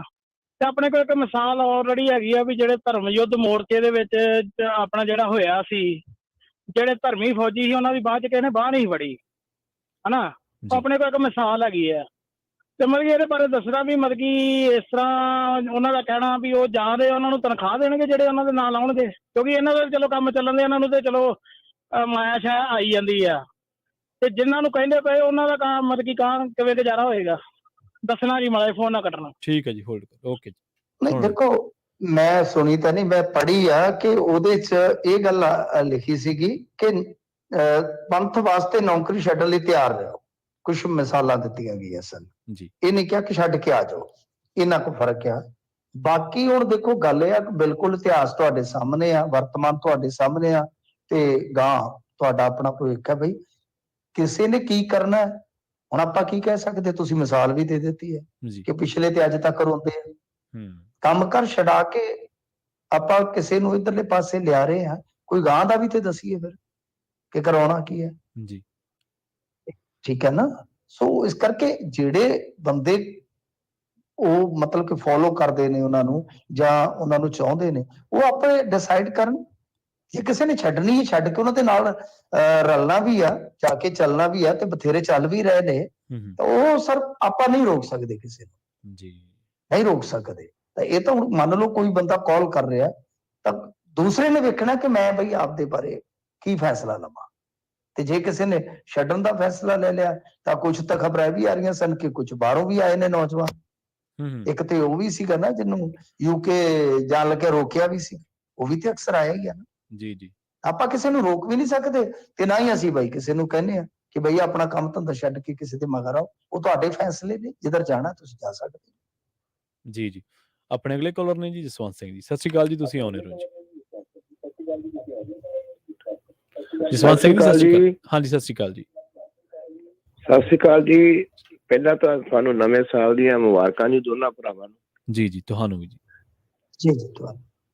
ਸਰ ਮੇਰਾ ਤਾਂ ਕੁਐਸਚਨ ਇਹ ਆਵੇ, 70 ਸਾਲ ਹੋ ਗਏ ਜੀ ਹਿੰਦੁਸਤਾਨ ਨੂੰ ਆਜ਼ਾਦ ਕਰਾਇਆ, ਪੰਜਾਬ ਦੇ ਲੋਕਾਂ ਨੇ ਕਰਾਇਆ ਸੀ ਜੀ। ਪਰ ਇੱਕ ਖਬਰ ਆ ਰਹੀ ਆ ਵੀ ਸਤਲੁਜ ਦੇ ਦਰਿਆ ਦੇ ਉੱਤੇ ਇੱਕ ਪਿੰਡ ਹੈਗਾ ਜਿਹੜਾ ਕਿ ਉਹ ਹਿੰਦੁਸਤਾਨ ਨਾਲੋਂ ਪੰਜਾਬ ਨਾਲੋਂ ਵੱਖ ਆ। ਉੱਥੇ ਦੇ ਬੱਚੇ ਵੀ ਜਾਂਦੇ ਆ ਬੇੜੀ ਉੱਪਰ, ਆਪ ਵੀ ਉਹ ਬੇੜੀ ਉੱਪਰ ਜਾਂਦੇ ਆ। ਵੀ ਇੰਨੇ ਮੁੱਖ ਮੰਤਰੀ ਆ ਗਏ ਆ, ਇੰਨਾ ਪੰਜਾਬ ਨੂੰ ਖਾ ਗਏ ਆ। ਭਗਵੰਤ ਮਾਨ ਜੀ ਨੂੰ ਕਹੋ ਵੀ ਹੈਲੀਕਾਪਟਰ ਲੈ ਕੇ ਉੱਥੇ ਵੀ ਦੌਰਾ ਕਰ ਦੇਵੇ। ਇਹ ਮੇਰੀ ਰਿਕੁਐਸਟ ਹੈ ਜੀ ਤੁਹਾਨੂੰ। ਠੀਕ ਹੈ ਜੀ। ਇਸ ਤਰ੍ਹਾਂ ਦਾ ਕੋਈ ਇੱਕ ਪਿੰਡ ਨਹੀਂ ਹੈ ਜੀ। ਤੁਹਾਨੂੰ ਪਠਾਨਕੋਟ ਤੋਂ ਲੈ ਕੇ ਫਾਜ਼ਿਲਕਾ ਤੱਕ ਕਈ ਪਿੰਡ ਮਿਲ ਜਾਣਗੇ ਜਿਨ੍ਹਾਂ ਦੇ ਬੱਚੇ ਅੱਜ ਵੀ ਦਰਿਆ 'ਚ ਟੁੱਟੀ ਫੁੱਟੀ ਕਿਸ਼ਤੀ ਲੈ ਕੇ ਠਿਲਦੇ ਆ ਤੇ ਫਿਰ ਪਾਰ ਲੰਘ ਕੇ ਸਕੂਲ 'ਚ ਜਾਂਦੇ ਨੇ, ਜਿਨ੍ਹਾਂ ਨੂੰ ਕੋਈ ਪਿੰਡਾਂ ਨੂੰ ਰਸਤਾ ਨਹੀਂ ਪੈਂਦਾ ਜੀ। ਜੀ ਤੋ ਇਸ ਕਰਕੇ ਬਹੁਤ ਪਿੰਡ ਨੇ, ਕੋਈ ਇੱਕ ਪਿੰਡ ਨਹੀਂ ਹੈ ਜਿੱਥੇ ਉਸ ਏਰੀਏ 'ਚ ਕੋਈ ਸਕੂਲ ਨਹੀਂ। ਜੇ ਸਕੂਲ ਹੈ ਤੇ ਮਾਸਟਰ ਹੈ ਨਹੀਂ। ਤਾਂ ਗੱਲ ਇਹ ਕਿ ਇਹਦੇ ਵਾਸਤੇ ਦੇਖੋ ਇਹਨਾਂ ਨੇ ਪਿੱਛੇ ਜੇ ਇੱਕ ਕੰਮ ਇਹ ਕੀਤਾ ਸੀ ਕਿ ਜਿਹੜਾ ਕੋਈ ਹੋ ਵੀ ਜਾਊਗਾ ਕਿ ਜਿਹੜੀ ਉਹ ਹੈਗੀ ਆ LOC ਕਹਿੰਦੇ ਆ ਨਾ ਉਹਨੂੰ, ਕਿ ਬਈ ਉਹ ਹਾਂਜੀ LOC ਹਾਂਜੀ ਕਿ ਉਹਨੂੰ ਥੋੜਾ ਜਿਹਾ ਤਾਰ ਨੂੰ ਜਿਹੜਾ ਉਹ ਗਾਂਹ ਕਰਕੇ ਤੇ ਉਹ ਜਿਹੜੀ ਜ਼ਮੀਨ ਹੈ ਤਾਰੋਂ ਪਾਰ ਉਹ ਇੱਧਰ ਕਰ ਦਿੱਤੀ ਜਾਵੇ। ਤੇ ਦੂਜਾ ਇਹਨਾਂ ਨੇ ਕਿਹਾ ਸੀਗਾ ਕਿ ਬਾਰਡਰ ਦੇ ਲੋਕਾਂ ਵਾਸਤੇ ਇੱਕ ਵਿਸ਼ੇਸ਼ ਪੈਕੇਜ ਦਿਓ। ਮੈਂ ਬਿਲਕੁਲ ਇਸ ਗੱਲ ਦੇ ਹੱਕ ਦੇ ਵਿੱਚ ਆ ਜੀ ਕਿ ਪੈਕੇਜ ਕੇਂਦਰ ਜੇ ਨਹੀਂ ਦਿੰਦਾ ਤੇ ਇਹਨਾਂ ਨੂੰ ਆਪ ਬਣਾਉਣਾ ਚਾਹੀਦਾ ਤੇ ਸਾਰੇ ਜਿਹੜੇ ਬੁਨਿਆਦੀ ਸਹੂਲਤਾਂ ਦੇ ਡਿਵੈਲਪਮੈਂਟ ਦੇ ਕੰਮ ਨੇ ਬਾਰਡਰ ਏਰੀਏ ਦੇ ਜਿਹੜੇ ਉਹ ਪਛੜੇ ਪਿੰਡ ਨੇ ਜਾਂ ਅਤੀ ਪਛੜੇ ਪਿੰਡ ਨੇ ਉਹਨਾਂ ਦੇ ਕਰਵਾਉਣੇ ਚਾਹੀਦੇ। ਜੀ ਪੰਜਾਬੀ ਰੇਡੀਓ USA ਦਾ ਪ੍ਰੋਗਰਾਮ ਖਬਰ ਤੇ ਨਜ਼ਰ ਇਸ ਵੇਲੇ YouTube ਤੇ Facebook ਤੇ ਵੀ ਲਾਈਵ ਹੈ। ਤੁਸੀਂ ਉੱਥੇ ਵੀ ਮਿੰਟੂ ਜੀ ਨੂੰ ਆਪਣਾ ਸਵਾਲ ਜਿਹੜਾ ਉਹ ਪੁੱਛ ਸਕਦੇ ਹੋ। ਵੈਸੇ ਸਾਨੂੰ ਕਈ ਸਵਾਲ ਇਨਬਾਕਸ ਦੇ ਰੂਪ ਦੇ ਵਿੱਚ ਵੀ ਆਉਂਦੇ ਨੇ, ਮੈਸੇਜ ਸੁਨੇਹੇ ਦੇ ਰੂਪ ਦੇ ਵਿੱਚ ਵੀ ਆਉਂਦੇ ਨੇ, ਪਰ ਤੁਸੀਂ ਕਮੈਂਟ ਬਾਕਸ ਦੇ ਵਿੱਚ ਵੀ ਆਪਣਾ ਜਿਹੜਾ ਸਵਾਲ ਹੈ ਕੋਈ ਉਹ ਪੁੱਛ ਸਕਦੇ ਹੋ। ਮਿੰਟੂ ਜੀ ਕੁਝ ਸੋਸ਼ਲ ਮੀਡੀਆ ਦੇ ਸਵਾਲਾਂ ਦੇ ਵੱਲ ਚੱਲੀਏ ਜੀ ਤੇ ਗੱਲ ਕਰੀਏ ਅਨੁਪਮ ਖੇਰ ਦੀ ਘਰ ਵਾਲੀ ਬੀਬੀ ਕਿਰਨ ਖੇਰ ਦੇ ਬਾਰੇ। ਉਹ ਧਮਕੀਆਂ ਦੇ ਰਹੇ ਨੇ ਜੀ ਅੱਜ ਕੱਲ੍ਹ ਕਿਸੇ ਨੂੰ? ਧਮਕੀਆਂ ਤਾਂ ਕੀ ਆ, ਉਹ ਬੀਬੀ ਦਾ ਤੁਹਾਨੂੰ ਪਤਾ ਹੀ ਹੈ, ਉਮਰ ਚ ਵਡੇਰੇ। ਚਲੋ ਮੈਂ ਬਹੁਤਾ ਕੁਝ ਨਹੀਂ ਕਹਿ ਸਕਦਾ ਕਿਸੇ ਲਹਿਜ਼ਾ ਬਾਰੇ। ਵੀ ਥੋੜਾ ਜੜ ਵੀ ਲੱਗਦਾ ਮੈਨੂੰ ਬੀਬੀ ਜੀ ਦਾ। ਉਹਨੇ ਉਹ ਇੱਕ ਵਾਰੀ ਉੱਥੇ ਬੈਠੇ ਸਨ ਪਾਰਲੀਮੈਂਟ ਦੇ ਵਿੱਚ ਤੇ ਉਹ ਮੂੰਹ ਹੀ ਹਰਕਤਾਂ ਹੀ ਪਿੱਛੇ ਜੋ ਬੈਠ ਕੇ ਨਾ ਹੋਰ ਹੀ ਕਰ ਰਹੇ ਸੀ। ਹਾਂਜੀ ਹਾਂਜੀ ਮਤਲਬ ਕਿ ਜਿੱਦਾਂ ਕੋਈ ਬੰਦਾ ਬਹੁਤ ਸ਼ਰਾਰਤੀ ਟਾਈਪ ਹੁੰਦਾ ਤੇ ਜਾਂ ਬਹੁਤ ਕਹਿ ਲਈਏ ਨਾ ਕਿ ਦਿਮਾਗੋਂ ਥੋੜਾ ਜਿਹਾ ਹੋ ਜਾਂਦਾ ਹੈ। ਮਾਫ ਕਰਨਾ, ਇਹੋ ਜਿਹੇ ਸ਼ਬਦ ਕਹਿਣੇ ਨਹੀਂ ਚਾਹੀਦੇ ਕਿਸੇ ਦੀ ਸ਼ਾਨ ਦੇ ਖਿਲਾਫ, ਪਰ ਉਹ ਹਰਕਤਾਂ ਐਸੀਆਂ ਕਰ ਰਹੇ ਸਨ, ਨਜ਼ਰ ਆ ਰਹੇ ਸਨ। ਤਾਂ ਹੁਣ ਇਹਨਾਂ ਨੇ ਉੱਥੇ ਹੈਗਾ ਇੱਕ ਪਰਾ ਹਲੋਵਾਲ ਤੇ ਉਹਦੇ ਚੋਂ ਦੀਪ ਕੰਪਲੈਕਸ ਹੈ, ਉਹਨਾਂ ਦੇ ਲੋਕਾਂ ਨੂੰ ਕਿਹਾ ਕਿ ਤੁਹਾਡੀ ਸੜਕ ਬਣਾ ਦਿੱਤੀ ਹੈ, ਵੇਖੋ ਪੈਸੇ ਲਾ ਦਿੱਤੇ ਆ, ਤੇ ਜੇ ਹੁਣ ਵੀ ਇੱਥੋਂ ਵੋਟਾਂ ਨਾ ਪਈਆਂ ਤੇ ਫਿਰ ਇਹ ਛਿੱਤਰਾਂ ਦੇ ਹੱਕਦਾਰ ਹੈ, ਇਹਨਾਂ ਨੂੰ ਛਿੱਤਰ ਫਿਰਨੇ ਚਾਹੀਦੇ ਆ। ਸੋ ਇਹ ਸ਼ਬਦਾਵਲੀ ਜਿਹੜੀ ਆ ਗਲਤ ਆ, ਬਹੁਤ ਗਲਤ ਆ। ਅੱਗੇ ਵੀ ਦੇਖੋ ਇਹ ਬੀਬੀ ਜਿਹੜੀ ਆ ਹਾਰਦੀ ਜਿੱਤੀ ਆ, ਕਿਉਂਕਿ ਪੁਲਵਾਮਾ, ਨਰਿੰਦਰ ਮੋਦੀ ਦੀ ਵੇਵ, ਉਹ ਸਾਰੀਆਂ ਚੀਜ਼ਾਂ ਬਚਾ ਗਈਆਂ ਸੀ। ਅਦਰਵਾਈਜ਼ ਅਨੁਪਮ ਖੇਰ ਨੂੰ ਤਾਂ ਲੋਕ ਦੁਕਾਨ ਤੇ ਨਹੀਂ ਸੀ ਚੜ੍ਹਨ ਦਿੰਦੇ ਸ਼ੁਰੂ ਚ ਜਦੋਂ ਪ੍ਰਚਾਰ ਸ਼ੁਰੂ ਹੋਇਆ। ਇਸ ਕਰਕੇ ਇਹਨਾਂ ਨੂੰ ਥੋੜਾ ਜਿਹਾ ਸੋਚਣਾ ਚਾਹੀਦਾ, ਥੋੜਾ ਜਿਹਾ ਵਿਚਾਰਨਾ ਚਾਹੀਦਾ। ਕੋਈ ਸੜਕ ਬਣਾ ਕੇ ਤੁਸੀਂ ਲੋਕ ਮੁੱਲ ਨਹੀਂ ਲੈ ਲਏ। ਇਹ ਤੇ ਸਿੱਧੇ ਤੌਰ ਤੇ ਇੱਕ ਤਰ੍ਹਾਂ ਨਾਲ ਕਹਿ ਲਓ ਨਾ ਕਿ ਤੁਸੀਂ ਵੋਟਰ ਨੂੰ ਡਰਾ ਰਹੇ ਹੋ, ਧਮਕਾ ਰਹੇ ਹੋ, ਜਿਹੜਾ ਗੈਰ ਅਖਲਾਕੀ ਨਹੀਂ, ਗੈਰ ਕਾਨੂੰਨੀ ਵੀ ਹੈ। ਤੁਸੀਂ ਵਿਕਾਸ ਦਾ ਕਾਰਜ ਕੀਤਾ, ਕੋਈ ਖੁਸ਼ੀ ਨਾਲ ਪਾਉਂਦਾ ਸੁਪਾਉਂਦਾ, ਛਿੱਤਰਾਂ ਵਾਲੀ ਗੱਲ ਕਰਕੇ ਤੇ ਤੁਸੀਂ ਬਹੁਤ, ਮੈਨੂੰ ਕਹਿਣ ਨੂੰ ਜੀ ਨਹੀਂ ਕਰਦਾ ਕਿ ਬਈ ਉਹ ਤੁਸੀਂ ਮਿਆਰ ਤੋਂ ਹੇਠਾਂ ਡਿੱਗ ਰਹੇ ਹੋ, ਆਪਣੇ ਆਪ ਨੂੰ ਮਿਆਰ ਤੋਂ ਹੇਠਾਂ ਡਿੱਗ ਰਹੇ ਹੋ। ਜੀ ਮਿੰਟੂ ਜੀ, ਲਾਰੈਂਸ ਬਿਸ਼ਨੋਈ ਦੀ ਇੰਟਰਵਿਊ ਬਾਰੇ ਵੀ ਇੱਕ ਸਵਾਲ ਆਇਆ ਵੀ ਇਹਦੇ ਵਿੱਚ ਕੁਝ ਨਿਕਲ ਕੇ ਬਾਹਰ ਆਊਗਾ ਜਾਂ ਫਿਰ ਇਹ ਮਸਲਾ ਇਸੇ ਤਰ੍ਹਾਂ ਹੀ ਘੁੰਮਦਾ ਰਹੂਗਾ ਜੀ? ਇਹ ਦੇਖੋ ਅੱਜ ਫੇਰ ਆ ਗਈ ਇੰਟਰਵਿਊ ਤੇ ਅੱਜ ਹੁਲੀਏ ਦੇ ਵਿੱਚ ਵੀ ਫਰਕ ਆ, ਗੱਲਾਂ ਬਾਤਾਂ 'ਚ ਵੀ ਫਰਕ ਆ। ਅੱਜ ਜੱਗੂ ਨਾਲ ਦੁਸ਼ਮਣੀ ਦੀ ਵੀ ਗੱਲ ਹੋ ਗਈ। ਅਮਰਤਪਾਲ ਸਿੰਘ ਨੂੰ ਵੀ ਸਿੱਧਾ ਇੱਕ ਤਰ੍ਹਾਂ ਨਾਲ ਕਹਿ ਲਓ ਕਿ ਬੜਾ ਟਾਰਗੇਟ ਕੀਤਾ ਗਿਆ ਕਿ ਇਹਦੇ ਕੋਲ ਕੋਈ ਮੁੱਦਾ ਨਹੀਂ, ਇਹਦੀ ਆਪਦੀ ਦੁਕਾਨ ਆ, ਇਹਦੇ ਬਾਜ਼ਾਰ ਹੈ ਤੇ ਬਾਜ਼ਾਰ 'ਚ ਲੋਹਾਰ ਦੀ ਦੁਕਾਨ ਵੀ ਹੁੰਦੀ ਹੈ, ਸੁਨਿਆਰ ਦੀ ਦੁਕਾਨ ਵੀ ਹੁੰਦੀ ਹੈ। ਅਸਾਂ ਇਹ ਸਮਝ ਲਓ ਵੀ ਇਹਦੀ ਦੁਕਾਨਦਾਰੀ ਅੱਡ ਹੈ, ਸਾਡੀ ਅੱਡ ਹੈ ਜੀ। ਵੇਖੋ ਏਡੀਆਂ ਖੁੱਲ ਕੇ ਗੱਲਾਂ, ਇਹ ਜਿਹੜੀਆਂ ਤਮਾਮ ਗੱਲਾਂ ਹੋਈਆਂ ਨੇ ਇਸ ਇੰਟਰਵਿਊ ਦੇ ਵਿੱਚ, ਤਾਂ ਕੁਝ ਚੀਜ਼ਾਂ ਦਾ ਤੇ ਦੁਹਰਾ ਹੈ, ਪਰ ਲੁੱਕ ਵੀ ਬਦਲੀ ਹੈ, ਕਾਲਾ ਪਰਦਾ ਵੀ ਹਟ ਗਿਆ ਤੇ ਮੈਨੂੰ ਲੱਗਦਾ ਕਿ ਉਹ ਸਾਫ਼ ਸਪਸ਼ਟ ਆ ਕਿ ਇਹ ਇੰਟਰਵਿਊ ਜਿਹੜੀ ਹੈ ਉਹ ਇੱਕ ਕੋਈ ਦੋ ਪਾਰਟ 'ਚ ਨਹੀਂ, ਮੈਨੂੰ ਲੱਗਦਾ ਕਿ ਹੋਰ ਪਾਰਟ 'ਚ ਵੀ ਹੋਵੇਗੀ, ਸ਼ਾਇਦ ਹੋ ਸਕਦਾ ਜਾਂ ਹੋਰ ਹੋ ਜਾਏਗੀ। ਕਿਉਂਕਿ ਜਿਸ ਤਰੀਕੇ ਨਾਲ ਉਸ ਚੈਨਲ ਨੂੰ ਹਾਰ ਮਿਲੀ ਆ, ਜਿਸ ਚੈਨਲ ਨੇ ਬੜਾ ਜ਼ੋਰ ਲਾਇਆ ਸੀ ਤੇ ਉਹ ਆ ਨਹੀਂ ਰਹੇ ਸੀਗੇ ਘਰ ਦੇ ਵਿੱਚ, ਪਰ ਹੁਣ ਪਹੁੰਚ ਜਾਣਗੇ। ਸੋ ਇਹ ਆ ਕਿ ਹਾਲੇ ਸਪਸ਼ਟ ਤਾਂ ਕੁਝ ਨਹੀਂ ਹੋ ਰਿਹਾ, ਪਰ ਜੋ ਪਿੱਛੇ ਨਜ਼ਰ ਆ ਰਿਹਾ ਹੈ ਉਹ ਜੇਲ੍ਹ ਕੋਈ ਪੁਰਾਣੀ ਜੇਲ੍ਹ ਨਹੀਂ, ਜੇਲ੍ਹ ਨਵੀਂ ਆ। ਨਵੀਂ ਹੁਣ ਜੇਲ੍ਹ ਕਿਹੜੀ ਆ ਮੈਂ ਕੋਈ ਐਗਜ਼ੈਕਟ ਦੱਸ ਨਹੀਂ ਸਕਦਾ, ਕਿਉਂਕਿ ਇੱਥੇ ਇਹਨਾਂ ਨੇ ਕਹਿ ਰੱਖਿਆ ਕਿ ਬਈ ਜੇ ਕੋਈ ਤੁਸੀਂ ਕੋਈ ਗਲਤ ਜਾਣਕਾਰੀ ਫੈਲਾਈ ਤੇ ਅਸੀਂ ਕਾਰਵਾਈ ਕਰਾਂਗੇ। ਸੋ ਥੋੜਾ ਜਿਹਾ ਮੈਨੂੰ ਉਹਦੇ ਵਾਸਤੇ ਧਿਆਨ ਰੱਖਣਾ ਪਵੇਗਾ ਜੀ, ਕਿਉਂਕਿ ਇਹਨਾਂ ਨੇ ਕੱਲ ਪਬਲਿਕਲੀ ਕਹਿ ਦਿੱਤਾ, ਤੁਸੀਂ ਬੈਠੇ ਹੋ US ਦੇ ਵਿੱਚ, ਤੁਸੀਂ ਆਪਣੀ ਗੱਲ ਕਹਿ ਸਕਦੇ ਹੋ, ਪਰ ਮੈਂ ਥੋੜਾ ਜਿਹਾ ਇੱਥੇ ਕਾਇਦੇ ਨਾਲ ਵੱਜਾ, ਕਿਉਂਕਿ ਇਹਨਾਂ ਨੇ ਕੱਲ ਸਪਸ਼ਟ ਕਹਿ ਦਿੱਤਾ ਸੀਗਾ ਕਿ ਕੋਈ ਗਲਤ ਜਾਣਕਾਰੀ ਨਾ ਫੈਲਾਏ, ਕਿਉਂਕਿ ਮੇਰੇ ਵਰਗਿਆਂ ਤੇ ਅੱਖ ਰੱਖੀ ਬੈਠੇ ਹੁੰਦੇ ਆ, ਕੱਲ ਨੂੰ ਗੁਲਾਮਾਂ ਗੱਲ 'ਚ ਪਾ ਲੈਣਗੇ। ਪਰ ਇਹ ਰਾਜਸਥਾਨ ਦੀਆਂ ਪੁਰਾਣੀਆਂ ਜੇਲ੍ਹਾਂ ਨਹੀਂ ਲੱਗਦੀ, ਉਹਨਾਂ 'ਚੋਂ ਨਹੀਂ ਲੱਗਦੀ। ਇਹਨਾਂ ਜ਼ਰੂਰ ਮੈਨੂੰ ਪਿੱਛੇ ਉਹ ਜਿਹੜੀ ਦਿੱਖ ਨਜ਼ਰ ਆ ਰਹੀ ਹੈ। ਮੈਂ ਪੰਜਾਬ ਦੀਆਂ ਪੁਰਾਣੀਆਂ ਜੇਲ੍ਹਾਂ ਵੀ ਬਹੁਤ ਵੇਖੀਆਂ ਨੇ ਤੇ ਰਾਜਸਥਾਨ ਵਾਲੀਆਂ ਵੀ ਪੁਰਾਣੀਆਂ ਇਮਾਰਤਾਂ ਨੇ ਜ਼ਿਆਦਾ, ਇਹ ਆਧੁਨਿਕ ਲੱਗਦੀ ਹੈ ਇਮਾਰਤ। ਹੁਣ ਕਿੱਥੋਂ ਦੀ ਹੈ, ਜੇਲ੍ਹ ਦੀ ਹੈ ਜਾਂ ਕੋਈ ਦੌਰਾਨੇ ਹੋਰ ਰਿਮਾਂਡ ਕਸਟਡੀ ਦੀ ਹੈ, ਉਹ ਨਹੀਂ ਮੈਂ ਕਹਿ ਸਕਦਾ। ਜੀ ਜੀ। ਸਤਪਾਲ ਸਿੰਘ ਜੀ, ਸਤਿ ਸ਼੍ਰੀ ਅਕਾਲ। ਸਤਪਾਲ ਜੀ, ਤੁਸੀਂ ਆਉਣੇ ਰਹੋ ਜੀ। ਦੋਨਾਂ ਭਰਾਵਾਂ ਨੂੰ ਸਤਿ ਸ਼੍ਰੀ ਅਕਾਲ ਜੀ। ਸਤਿ ਸ਼੍ਰੀ ਅਕਾਲ ਜੀ। ਸਤਿ ਸ਼੍ਰੀ ਅਕਾਲ ਜੀ। ਮਿੰਟੂ ਜੀ, ਹਾਂਜੀ ਮਿੰਟੂ ਜੀ, ਮੈਂ ਤਾਂ ਗੱਲ ਕਰਨੀ ਸੀ, ਤੁਹਾਨੂੰ ਪੁੱਛਣਾ ਸੀ ਦੂਸਰਾ ਬਿਸ਼ਨੋਈ ਬਾਰੇ ਜੀ। ਨੰਬਰ ਇੱਕ ਤਾਂ ਮੀਡੀਆ ਇਹਨੂੰ ਇੱਕ ਗੈਂਗਸਟਰ ਨੂੰ ਕਿਉਂ ਸੈਲੀਬ੍ਰਿਟੀ ਬਣਾ ਰਿਹਾ ਜੀ। ਦੂਸਰੀ ਗੱਲ, ਕਿਤੇ ਏਜੰਸੀਆਂ ਤਾਂ ਨਹੀਂ ਇਹਦੇ ਪਿੱਛੇ ਵੀ, ਜੇ ਅਮਰਤਪਾਲ ਸਿੰਘ ਹੁਣੀ ਇੱਧਰ ਕਰ ਰਹੇ ਆ ਵੀ ਉਹਦੇ ਅਗੇਂਸਟ ਕਿਸੇ ਇੱਕ ਧਿਰ ਨੂੰ ਖੜਾ ਕੀਤਾ ਜਾਵੇ ਜਿਹੜਾ ਉਹ ਖਾਲਿਸਤਾਨ ਦੇ ਖਿਲਾਫ ਬਿਆਨ ਦੇ ਰਿਹਾ, ਕਿਤੇ ਇਹ ਏਜੰਸੀਆਂ ਦੀ ਜਾਂ ਗਵਰਨਮੈਂਟ ਦੀ ਮਿਲੀ ਭੁਗਤਾ ਨਹੀਂ ਹੈਗੀ ਜੀ।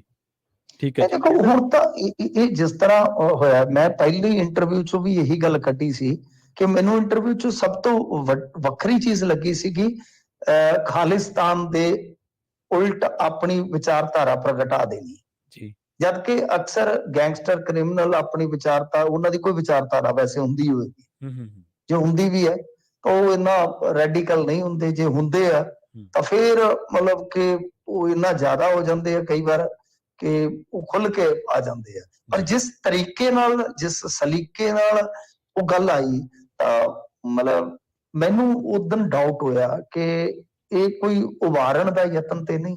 ਪਰ ਅੱਜ ਜਿਸ ਤਰੀਕੇ ਨਾਲ ਖਾਲਿਸਤਾਨ ਤੋਂ ਅੱਗੇ ਵੱਧ ਕੇ, ਕਿਉਂਕਿ ਦੇਖੋ ਖਾਲਿਸਤਾਨ ਦਾ ਕ੍ਰਿਟਿਸਿਜ਼ਮ ਆਪਾਂ ਦੇਖਦੇ ਹਾਂ ਚੱਲਦਾ ਹੀ ਹੈ, ਨਾਲ ਚੱਲਦਾ ਹੈ ਨਾ, ਉਸ ਕਨਸੈਪਟ ਦੇ ਨਾਲ ਹੀ ਚੱਲਦਾ।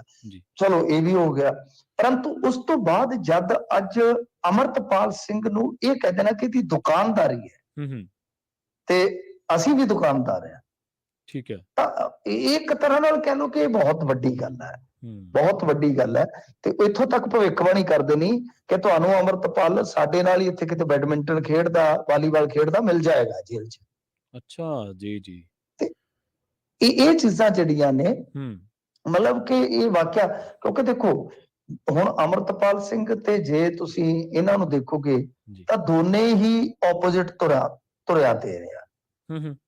ਇਹ ਭਗਤ ਸਿੰਘ ਦੀ ਆਈਡੀਓਲੋਜੀ ਨੂੰ ਫੋਲੋ ਕਰਨ ਵਾਲਾ ਹੈ, ਉਧਰੋਂ ਦੂਸਰੇ ਪਾਸੇ ਆਪਣੇ ਧਰਮ ਦੀ ਜੋ ਆਈਡੀਓਲੋਜੀ, ਖਾਲਿਸਤਾਨ ਦੀ ਆਈਡੀਓਲੋਜੀ ਉਧਰੋਂ। ਇਹ ਆਪਣੇ ਧਰਮ ਪ੍ਰਤੀ ਬਹੁਤ ਕੱਟੜ ਹੈ, ਉਹ ਤੁਸੀਂ ਦੇਖ ਹੀ ਲਿਆ। ਅੱਜ ਵੀ ਕਿਹਾ ਕਿ ਛੱਡਦੇ ਨਹੀਂ, ਸਲਮਾਨ ਦੇ ਮਗਰ ਤੱਕ ਜਾਵਾਂਗੇ, ਜਿੱਥੋਂ ਤੱਕ ਜਾ ਹੋਇਆ, ਸਾਡੇ ਮੰਦਰ ਚ ਆ ਕੇ ਮਾਫੀ ਮੰਗ ਲੈ, ਗੱਲ ਖਤਮ। ਠੀਕ ਹੈ, ਮਤਲਬ ਕਿ ਕੋਰਟ ਕਚਹਿਰੀਆਂ ਸਾਈਡ ਕਰ ਦਿਓ, ਵੀ ਮਾਫੀ ਮੰਗ ਲਵੇ, ਛੁੱਟ ਜਾਊਗਾ।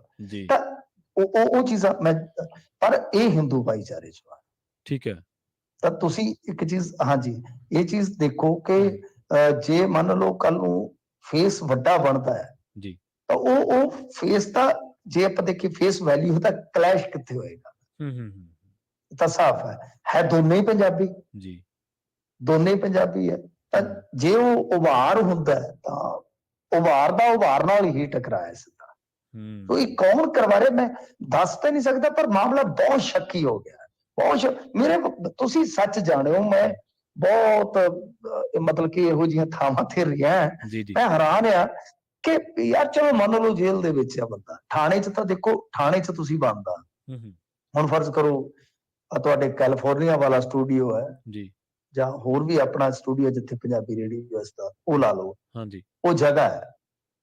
ਇਹ ਮੰਨ ਲਓ ਜੇ ਤੁਸੀਂ ਥਾਣੇ 'ਚ, ਤਾਂ ਇਹ ਜਗ੍ਹਾ ਹੈ ਜਿੱਥੇ ਮੰਨ ਲਓ ਹੁਣ 4-5 ਜਾਣੇ ਆ ਤੁਸੀਂ ਜੀ ਉੱਥੇ ਸਟੂਡੀਓ 'ਚ, ਤਾਂ ਇੱਕ ਦੂਜੇ ਦੀ ਇੱਕ ਤੇ ਨਿਗਾਹ ਪਾਣੀ ਹੈ। ਥਾਣਾ ਇਸ ਤਰ੍ਹਾਂ ਹੁੰਦਾ ਹੈ ਕਿ ਉੱਥੇ ਹਰ ਟਾਈਮ ਸੰਤਰੀ ਹੈ ਹਵਾਲਾਤ ਦੇ ਮੋਹਰੇ, ਇੱਕ ਮੁਨਸ਼ੀ ਬੈਠਾ ਹੈ, ਇੱਕ ਡਿਊਟੀ ਅਫਸਰ ਬੈਠਾ ਹੈ, ਤੇ ਜਿਨ੍ਹਾਂ ਦੀਆਂ ਸ਼ਿਫਟਾਂ ਖਤਮ ਹੋ ਗਈਆਂ, ਕੋਈ ਵਰਦੀ ਪਾ ਕੇ ਜਾ ਰਿਹਾ, ਮਤਲਬ ਕਿ ਉੱਥੇ ਸੰਭਵ ਹੀ ਨਹੀਂ ਹੈ ਜਦ ਤੱਕ ਸਹਿਮਤੀ ਨਹੀਂ ਹੁੰਦੀ। ਠੀਕ ਹੈ, ਇਹ ਹੋ ਗਿਆ ਜੇ ਪੁਲਿਸ ਰਿਮਾਂਡ ਦੇ ਦੌਰਾਨ। ਸੈਕੰਡ ਚੀਜ਼, ਜੇ ਮੰਨ ਲਓ ਜੇਲ੍ਹ ਦਾ ਹੈ, ਜੇਲ੍ਹ ਦੇ ਵਿੱਚ ਵੀ ਏਡੇ ਹਾਈ ਪ੍ਰੋਫਾਈਲ ਬੰਦੇ ਦੀ ਚੱਕੀ ਦੇ ਜਾਂ ਸੈੱਲ ਦੇ ਅੱਗਿਓਂ 2-2 ਘੰਟੇ 3-3 ਘੰਟੇ ਗਾਰਡ ਦਾ ਲੰਘਣਾ ਹੀ ਨਾ ਜੀ, ਇਹਨੂੰ ਕਿਸ ਤਰ੍ਹਾਂ ਲਈਏ ਕਿ ਜਾਂ ਤਾਂ ਸਾਰੇ ਸੌਂ ਗਏ, ਹਾਂਜੀ, ਤੇ ਜਾਂ ਵੇਸਲੇ ਆ, ਤੇ ਜਾਂ ਫਿਰ ਰਲੇ ਆ, 2-3 ਚੀਜ਼ਾਂ ਹੀ ਨੇ ਨਾ। ਇਹ ਮਤਲਬ ਕਿ ਬਹੁਤ ਵੱਡਾ ਪੰਬਲ ਭੂਸਾ ਬਣ ਗਿਆ ਜੀ। ਦੇਖੋ ਆਉਣ ਵਾਲੇ ਦਿਨਾਂ 'ਚ ਕੀ ਬਣਦਾ, ਪਰ ਇਸ ਤਰ੍ਹਾਂ ਹੀ ਉੱਭਰਦੇ ਹੁੰਦੇ ਜਿਸ ਤਰ੍ਹਾਂ ਹੁਣ ਇਹ ਇੰਟਰਵਿਊ ਚੱਲੀ ਹੈ ਜੀ। ਲਾਰੈਂਸ ਬਾਰੇ ਲੋਕਾਂ ਨੇ ਨਾ ਸੁਣਿਆ ਸੀਗਾ, ਹੁਣ ਦੇਖੋ ਸਾਡੇ ਤੇ ਪਿੰਡਾਂ ਦਾ, ਅਸੀਂ ਬੈਕਗਰਾਉਂਡ ਵੀ ਜਾਣਦੇ ਸੀ, ਇਹਨਾਂ ਦੇ ਪਰਿਵਾਰਾਂ ਦੇ ਵੀ ਜਾਣਦੇ ਸੀ, ਪੁਰਖਿਆਂ ਦੇ ਸਾਰਾ ਪਤਾ ਹੁੰਦਾ ਹੈ ਸਾਡੇ ਵਰਗਿਆਂ ਨੂੰ ਵੀ ਕਿਵੇਂ ਬਣਿਆ, ਕਿੱਥੋਂ ਬਣਿਆ, ਇਹਦੀ ਭੂਆ ਦਾ ਮੁੰਡਾ ਕਿਹੜਾ ਸੀਗਾ, ਉਹ ਸਾਰਾ ਪਤਾ ਹੈ। ਹੁਣ ਆਮ ਇਹ ਤੁਹਾਨੂੰ ਵੀ ਨਹੀਂ ਪਤਾ ਹੋਣਾ, ਤੁਸੀਂ ਪੱਤਰਕਾਰ ਜੀ ਜੀ, ਇਹਦੀ ਕੀ ਕਹਾਣੀ ਸੀ।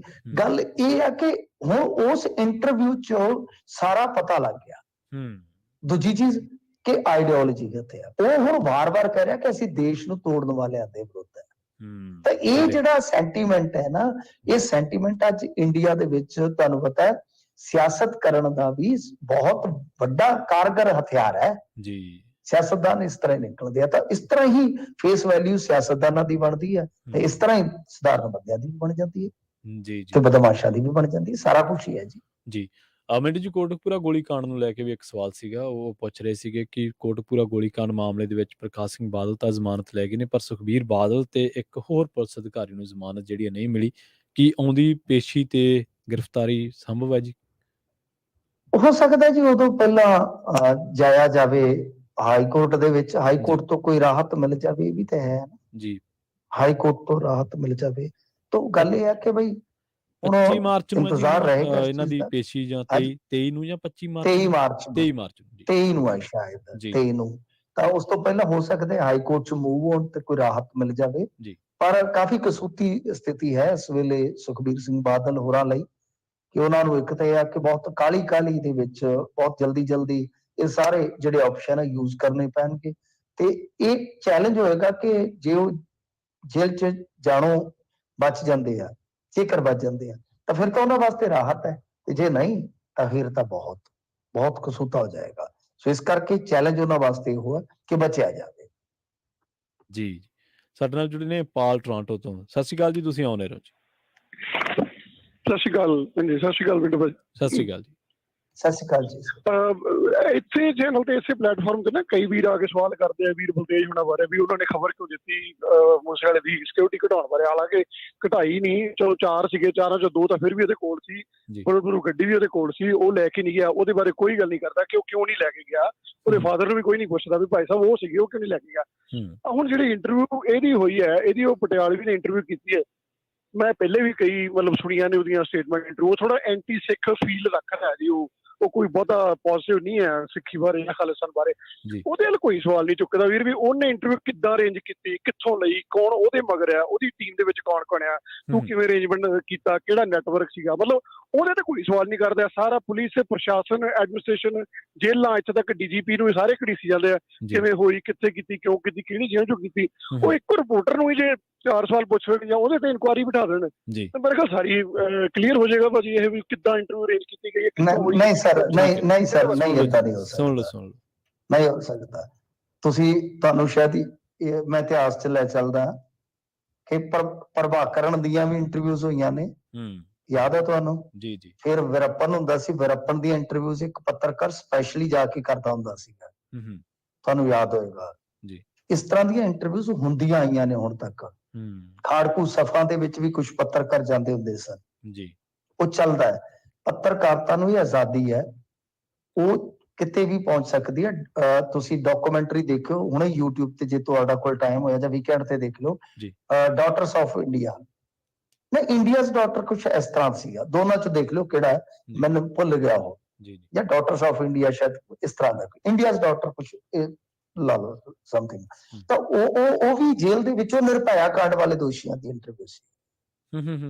ਜੀ। ਤਾਂ ਇਹ ਤਾਂ ਹੈ ਪੱਤਰਕਾਰ ਨੂੰ। ਤਾਂ ਫਿਰ ਹੁਣ ਦੇਖੋ ਗੱਲ ਇਹ ਹੈ ਨਾ ਕਿ ਜਿੱਦਾਂ ਮੈਂ ਹੁਣ ਬਹੁਤ ਕੁਝ ਚਲੋ ਬੋਲ ਕੇ ਜਾਣਾ ਇੱਥੇ, ਤਾਂ ਫਿਰ ਜਦੋਂ ਪ੍ਰੋਗਰਾਮ ਖਤਮ ਕਰੂੰਗਾ ਹੇਠਾਂ ਨੂੰ ਇਹਨਾਂ ਦਾ ਕੋਈ ਨਾ ਕੋਈ ਖਲੋਤਾ ਹੋਏਗਾ ਕਿ ਆ ਜਾ ਬਾਈ ਜੀ, ਆ ਦੱਸ ਵੀ ਤੈਨੂੰ ਇਹ ਗੱਲ ਸਾਡੇ ਚੋਂ ਕਿੰਨੇ ਦੱਸੀ ਹੈ। ਸੋ ਉਹ ਫਿਰ ਸਾਰਿਆਂ ਤੇ ਪੈਮਾਨਾ ਲਾਗੂ ਹੁੰਦਾ ਹੈ। ਜਿਹੜਾ ਉਹ ਮਾਮਲਾ ਸੀਗਾ, ਉਹ ਮਾਮਲਾ ਸਿੱਧੂ ਮੂਸੇਵਾਲੇ ਦਾ ਹੈਗਾ ਕਿ ਤੁਹਾਡਾ ਉਹ ਜਿਹੜਾ ਉਹ ਪੜੋਗੇ ਤੁਸੀਂ ਤਾਂ ਉਹਦੇ ਉੱਤੇ ਬਕਾਇਦਾ ਲਿਖਿਆ ਕਿ ਦਸਤਾਵੇਜ਼ ਜਿਹੜਾ ਗੁਪਤ ਦਸਤਾਵੇਜ਼ ਹੈ, ਕੌਨਫੀਡੈਂਸ਼ੀਅਲ ਹੈ ਜੀ। ਤਾਂ ਉਹ ਕੌਨਫੀਡੈਂਸ਼ੀਅਲ ਦਸਤਾਵੇਜ਼ ਚ ਇਕੱਲਾ ਸਿੱਧੂ ਮੂਸੇਵਾਲਾ ਨਹੀਂ ਸੀ, ਉਹਦੇ ਵਿੱਚ ਬਹੁਤ ਹੋਰ ਵੀ ਕਹ ਲਓ VIP ਸੀਗੇ ਜੀ।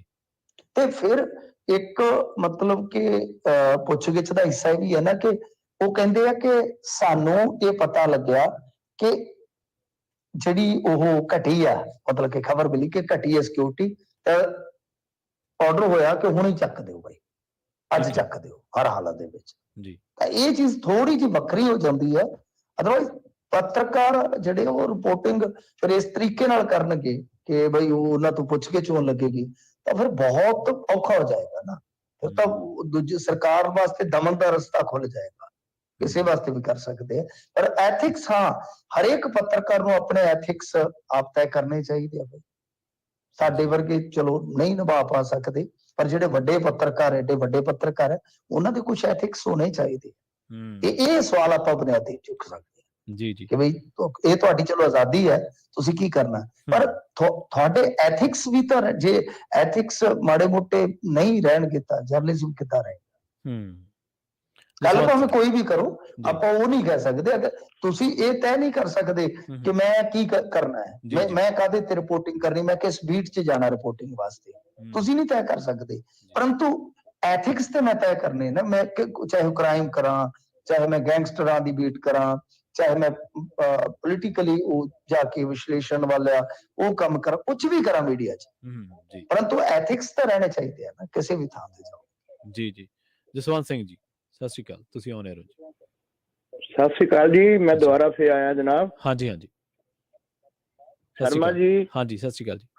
ਜਿਹੜਾ ਖਾਲਿਸਤਾਨ ਸ਼ਬਦ ਆ ਜੀ, ਇਹਦਾ ਜਨਮਦਾਤਾ ਕੌਣ ਆ? ਜੀ ਜੀ। ਤੁਸੀਂ ਕਾਲਜ ਪੜ੍ਹੇ ਆ ਜੀ, ਯੂਨੀਵਰਸਿਟੀ ਗਏ ਹੋਣੇ ਆ, ਆਪਣੇ ਗੁਰੂ ਸਰੀਆ ਵੀ ਗਿਆ ਹੋਣਾ ਯੂਨੀਵਰਸਿਟੀ ਜੀ।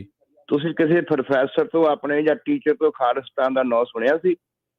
ਜੀ, ਤੁਸੀਂ ਸਵਾਲ ਕਰੋ, ਅਸੀਂ ਤੁਹਾਨੂੰ ਸਾਰੀ ਗੱਲ ਦੱਸਦੇ ਹਾਂ ਕਿੱਥੋਂ ਉਤਪਤੀ ਹੋਈ ਹੈ। ਸਵਾਲ ਕਰੋ ਆਪਣਾ। ਦੱਸੋ, ਖਾਲਿਸਤਾਨ ਦਾ ਜਿਹੜਾ ਸ਼ਬਦ ਆ ਜੀ, ਇਹ ਕਿਹੜੀ ਕੰਟਰੀ ਚੋਂ ਆਇਆ ਪੰਜਾਬੀਆਂ ਦੇ ਖਿਲਾਫ? ਯੂਕੇ। ਜੀ ਜੀ। ਇਹ ਖਿਲਾਫ ਤਾਂ ਹੁਣ ਪਤਾ ਨਹੀਂ ਕਿਹਦੇ ਚ ਆਇਆ, ਮੇਰੇ ਖਿਆਲ ਦੇ ਨਾਲ ਯੂਕੇ। ਹਾਂਜੀ ਜੀ, ਉਹਨਾਂ ਦੀ ਕਾਲ ਕੱਟੀ ਗਈ ਮਿੰਟ ਜੀ। ਜਾਂਦੇ 60ਵੇਂ ਦਹਾਕੇ ਚ ਆਇਆ। ਸਿੱਖ ਹੋਮਲੈਂਡ ਸ਼ਬਦ ਪਹਿਲਾਂ ਸੀਗਾ। ਜੀ ਜੀ। 60ਵੇਂ ਚ ਆਇਆ, 60ਵੇਂ ਦਹਾਕੇ ਚ ਆਇਆ। ਚਲੋ, ਮਤਲਬ ਕਿ ਇਹਨਾਂ ਦਾ ਸਵਾਲ ਤਾਂ ਕੋਈ ਕਲੀਅਰ ਹੋਇਆ ਨਹੀਂ, ਪਰ ਜਿੰਨੀ ਕੁ ਜਾਣਕਾਰੀ ਹੈ ਚਾਹੁੰਦਾ ਸੀਗਾ ਸਵਾਲ ਮੈਨੂੰ, ਜਿੰਨੀ ਕੁ ਜਾਣਕਾਰੀ ਕਿ 60ਵੇਂ ਦਹਾਕੇ ਚ ਸ਼ਾਇਦ ਇਹ ਪਹਿਲੀ ਵਾਰੀ ਸ਼ਬਦ ਜਿਹੜਾ ਹੈ ਉਹ ਇਸਤੇਮਾਲ ਹੋਇਆ ਸੀਗਾ। ਤਾਂ ਬਾਕੀ ਪੰਜਾਬੀਆਂ ਦੇ ਵਿਰੋਧ ਦੇ ਵਿੱਚ ਇਹ ਆਪੇ ਡਿਫਾਈਨ ਕਰਨ ਉਸ ਚੀਜ਼ ਨੂੰ ਕਿ ਬਈ ਹਨਾ ਕਿ ਕਿਸ ਤਰ੍ਹਾਂ ਇਹ ਮੰਨਦੇ ਆ, ਉਹ ਫਿਰ ਅਗਲੀ ਗੱਲ ਜਿਹੜੀ ਹੈ ਪਤਾ ਲੱਗੇਗਾ। ਜੀ ਬਿਲਕੁਲ। ਮਿੰਟੂ ਜੀ, ਇਹਨਾਂ ਖਾਸ ਖਬਰਾਂ ਤੇ ਇੰਨੇ ਸਾਰੇ ਸਵਾਲਾਂ ਦੇ ਜਵਾਬ ਦੇਣ ਦੇ ਲਈ ਤੁਹਾਡਾ ਬਹੁਤ ਬਹੁਤ ਧੰਨਵਾਦ ਜੀ। ਜੀ ਸ਼ੁਕਰੀਆ ਜੀ। ਜੀ ਜੀ। ਸੋ ਪ੍ਰੋਗਰਾਮ ਜੀ, ਸਤਿ ਸ਼੍ਰੀ ਅਕਾਲ ਜੀ। ਪ੍ਰੋਗਰਾਮ ਖਬਰ ਤੇ ਨਜ਼ਰ ਨੂੰ ਆਪਾਂ ਇੱਥੇ ਹੀ ਸਮਾਪਤ ਕਰਾਂਗੇ। ਪ੍ਰੋਗਰਾਮ ਦੇ ਵਿੱਚ ਜਿੰਨੇ ਵੀ ਦਰਸ਼ਕਾਂ ਨੇ, ਸਰੋਤਿਆਂ ਨੇ ਸਵਾਲ ਕੀਤੇ, ਉਹਨਾਂ ਦਾ ਬਹੁਤ ਬਹੁਤ ਧੰਨਵਾਦ। ਪੰਜਾਬੀ ਰੇਡੀਓ USA ਦੀ ਅਗਲੀ ਪੇਸ਼ਕਸ਼ ਪ੍ਰੋਗਰਾਮ ਅਪਡੇਟ ਅਮਰੀਕਾ ਪ੍ਰੋਗਰਾਮ ਦੇ ਵਿੱਚ ਅਮਰੀਕਾ ਦੇ ਨਾਲ ਨਾਲ ਵਿਸ਼ਵ ਭਰ ਦੇ ਵਿੱਚ ਵਾਪਰੀਆਂ ਅਹਿਮ ਅਤੇ ਵੱਡੀਆਂ ਘਟਨਾਵਾਂ, ਖਬਰਾਂ ਦੇ ਬਾਰੇ ਤੁਹਾਨੂੰ ਦਿੱਤੀਆਂ ਜਾਣਗੀਆਂ ਖਾਸ ਜਾਣਕਾਰੀਆਂ। ਜੁੜੇ ਰਹੋ ਪੰਜਾਬੀ ਰੇਡੀਓ USA ਦੇ ਨਾਲ।